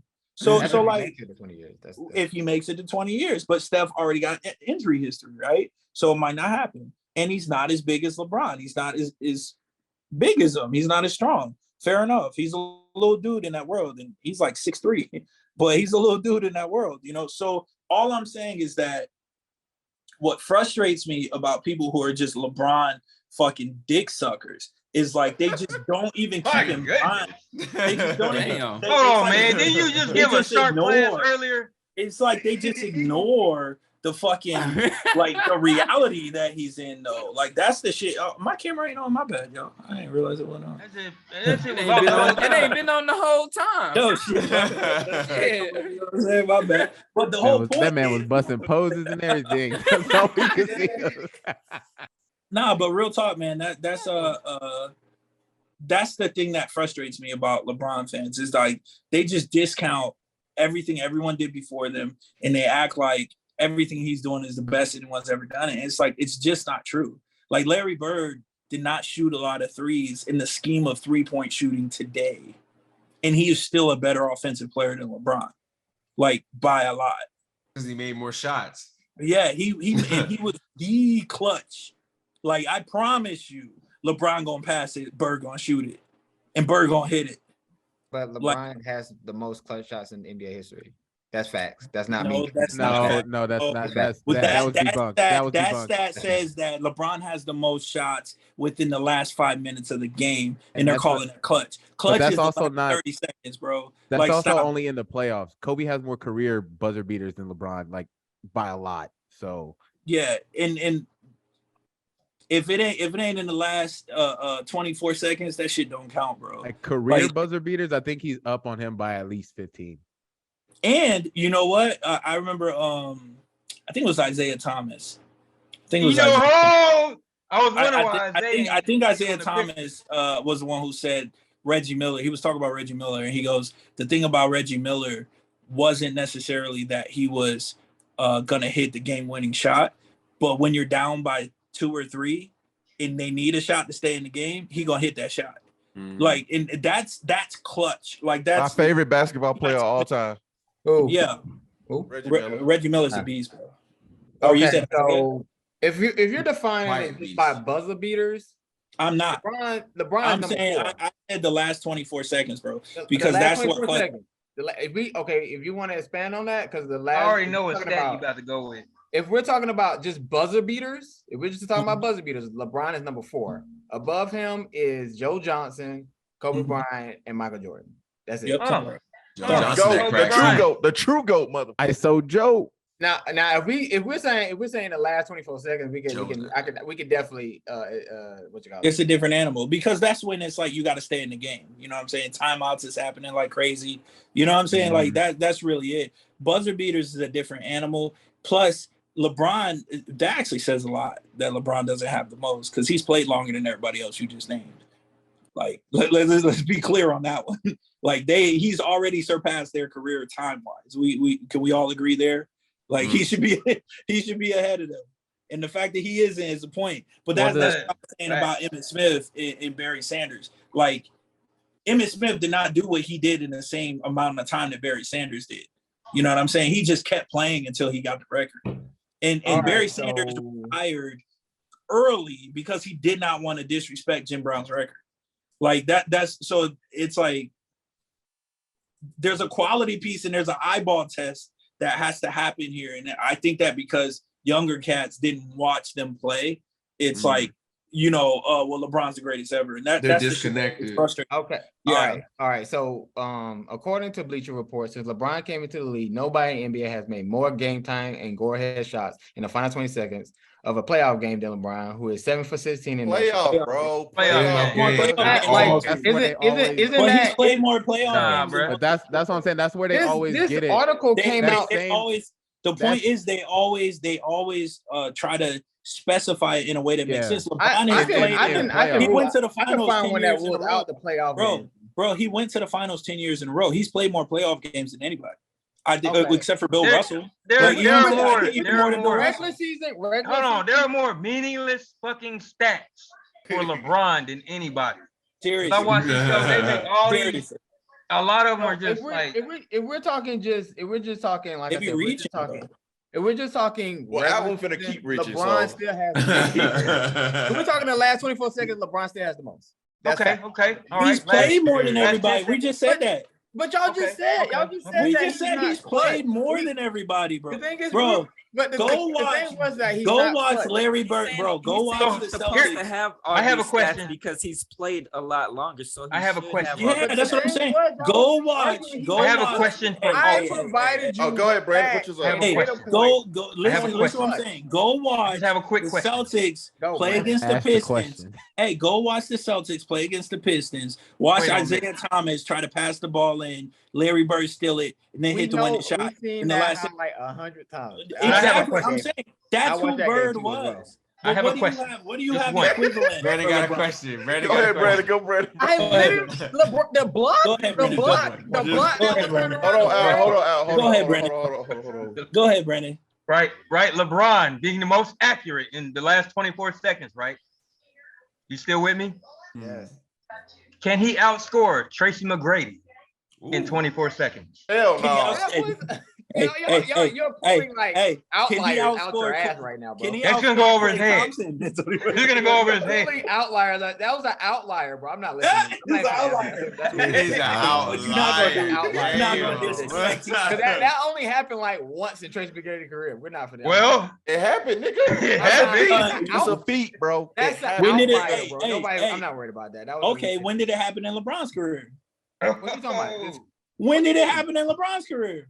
What the like 9 points in 30 seconds? You're tripling over his words, boy. No, 12 points, good sir. 12 points. 13. It was 13. I'm not. That's ridiculous. It was 13. LeBron. Well, he did it. Tracy McGrady came out of high school. LeBron didn't do it. More clutch than Tracy McGrady, but Tracy McGrady couldn't even get. Hold on, you said what? LeBron was clutch. Bro, what is this? Yes. This is nonsense. Don't stop this, sir. Yes, that's a fact. All right. Hey, somebody pull his NBA. Hold on. You can't be talking out on the ball. You can't be talking out on the ball. ball. And then Reggie also scored 8 and 9 seconds. Yeah, Reggie. Yeah, I'm gonna name three players that came out of high school, right? Kobe, Tracy, and LeBron. Put them in order of defensive player. Hold up, you gonna put KG in there? No, I'm only using these guys. I'm only using them because they were like that forward/guard type role. KG was a forward. He's a forward. Tracy McGrady was something special though. No, I'm talking about KG though. KG was I know. I love KG. One of my favorite players. I got it. Came out of high school. What are you getting at? Just get what you were getting at, bro. He got it. Both Kobe and Tracy will lock up LeBron. Facts. LeBron can't guard either one of them. I can pull up we can watch the game. I think it's on YouTube. We can watch the game. We can watch the game together. Where LeBron. But here's the so this is going back to earlier. I didn't want to bring it up because I was trying to cheer for you and your pitiful argument. Right? LeBron doesn't guard the best. when you He watch never when they did. play the Lakers, We need to go watch the does game. Kobe not seek the best out on the court? Kobe yelled at him. Kobe yelled at Tracy him for passing the McGrady ball. seeks the best out on the court. And then Tracy and Kobe have admitted their hardest rivalries are each other. Okay. And then the only other person he gives credit to is Allen Iverson because of his offense. But LeBron ain't seeking them out to guard them. He So that's the avoided thing, like the plague. yeah. Bro, Hey, y'all double play team defense. Kobe. I'll go guard this dude over here. That's true. That's what he true. does, bro. LeBron ain't That's guarding what them he though. does. Yo, LeBron avoids the hard target. He He goes, literally hey, guarded y'all Kobe double for, like, an team. entire game Y'all when, double like, team. LeBron, and I guard 2007. Ginobili. His You know what I'm image saying? is so He don't want important. it. He don't want to get dunked on. He don't want it, bro. People don't remember, you know, I'm a Kobe guy. The nigga Ray Allen dunked on him. I remember the game like yesterday because I'm Yo, Jesus Shuttlesworth. Yeah, because Ray Don't LeBron get it twisted. LeBron's scary. All right. He's super scared. Regardless of what you guys are saying, the thing that if you're gonna use Larry Bird stealing the ball in an inbounds play, I'm gonna use LeBron James getting the block on Andre Iguodala to keep the game within. Whoa. Yeah. So yo. Oh, I'm so glad you did that. You just fucked your own argument. So your best example of Larry Bird, who I'm saying, okay, we'll just say it like this: Larry Bird, top two. Let me finish.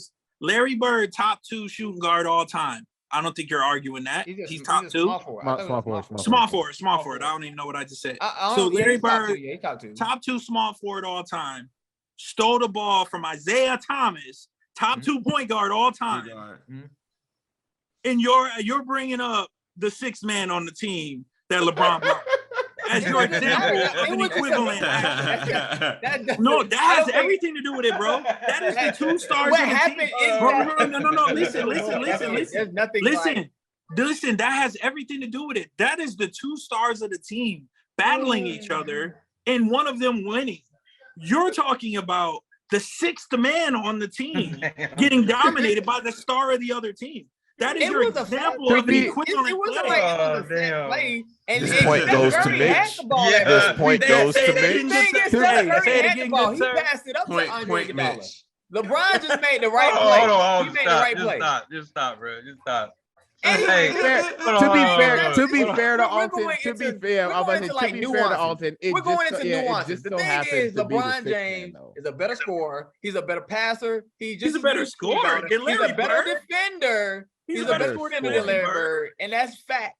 He has won more. He has more MVPs. He has more first team all NBA. He has more first team all defenses. That's what I'm saying. He's quintessential, one of the best players to ever play the game. I mean, I don't know how y'all feel about that, but he is. But I already said that he's top 10. I mean, he's top 5, like easy.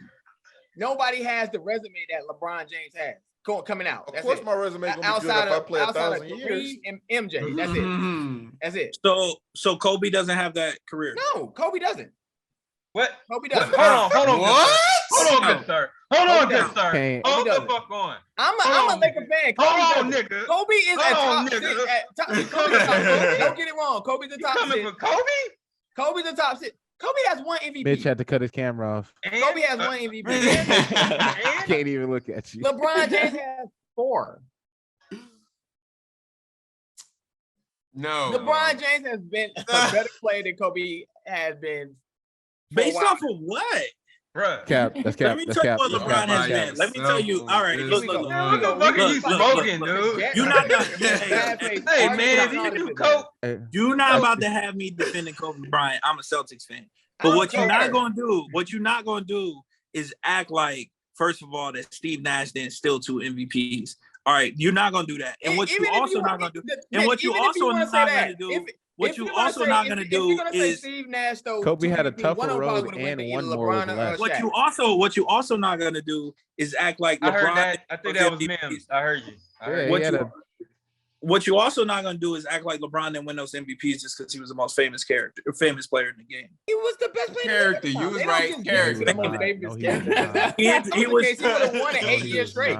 He was. Yeah, they stopped giving it to him, just like they stopped giving him to Jordan, because it was like, all right, guys, it's too much. So if he was the best player, why did Kobe beat that fucking Magic team and that Boston team that beat him with less help?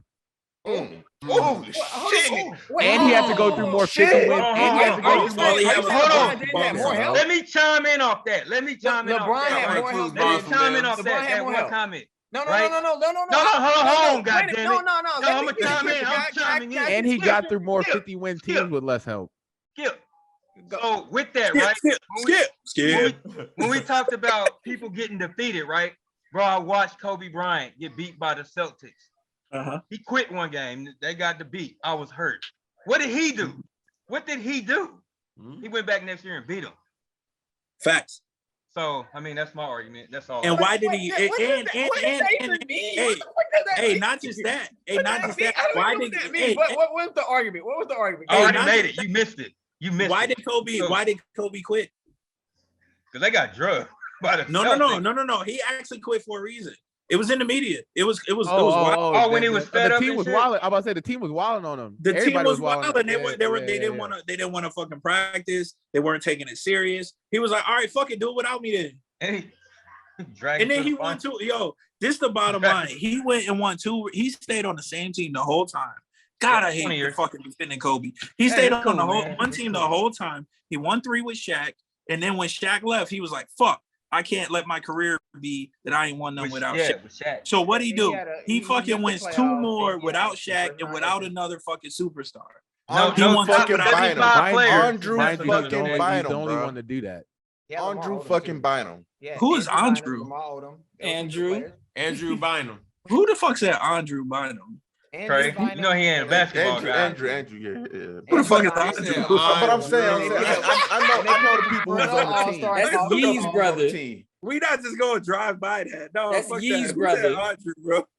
Andre. What I said? You said Andrew. I was like, who the fuck my bad, bro. I've been around this nigga Allen for too long. Andrew Bynum was from France or some shit. Andrew Bynum was not a superstar. I say he was a good player. Paul Gasol was the second best player on the team, and he was not a superstar. Perennial all-star. He didn't have to be a superstar. He was a perennial all-star. No, he was an all-star because he was on the team with Kobe. Like that's what made him an all-star. He actually made an all-star game in Memphis. I can believe that. Okay, exactly. Okay, continue. But that don't matter. Even with that being said, was LeBron James with a superstar? He beat a team with 3 all-star top 75 players on it. With no help. Has LeBron won? No. Yo, check it out. Fuck all that other shit. Has LeBron James won a single ring without a superstar? Specifically a top 75 player. Y'all think Kyrie was a superstar? Specifically a top 75 player. You've been getting your ass beat the past 30 minutes. Kyrie is a superstar. You've been getting your ass beat the past 30 I don't think 30 minutes, bro. In his career, Kyrie was a superstar, honestly. You don't think Kyrie was a superstar? Not at any point. No, not at any point. He was a superstar. Well then you just why are we still what's the criteria for superstar? What's your criteria, bro? I need to get some of that shit. What's the criteria for the superstar? What does they need to do to be a superstar? Bro, LeBron doesn't get the ring in Cleveland if not for Kyrie. That last shot. That doesn't make you because LeBron ain't clutch. But Kyrie is a clutch shooter. Kyrie's a superstar. What makes Kyrie a superstar? Give me something. Tell me something. Like the year before LeBron. We're not about to do this because you just got through trying to have us about Larry Bird versus LeBron. And your logic is flawed as fuck. We can't argue with you no more. Great man by the name of Hov said, never argue with a fool because far away people can't tell who's who. So I'm done with this debate. Like so we all look stupid. So for that Kyrie question about him being a superstar, he's done with the debate. Obviously, he's only ever not averaged above 20 points twice, and those was both like years where he was. I'm done. So then he's a 50, 40, 90 guy. That was not too many. That was in Brooklyn. That was not too many. Okay, but I'm saying we acting like the skill wasn't there now. And you lost, man. You lost. I'm sorry. You lost. Continue. This is sad at this point, man. He needs some milk.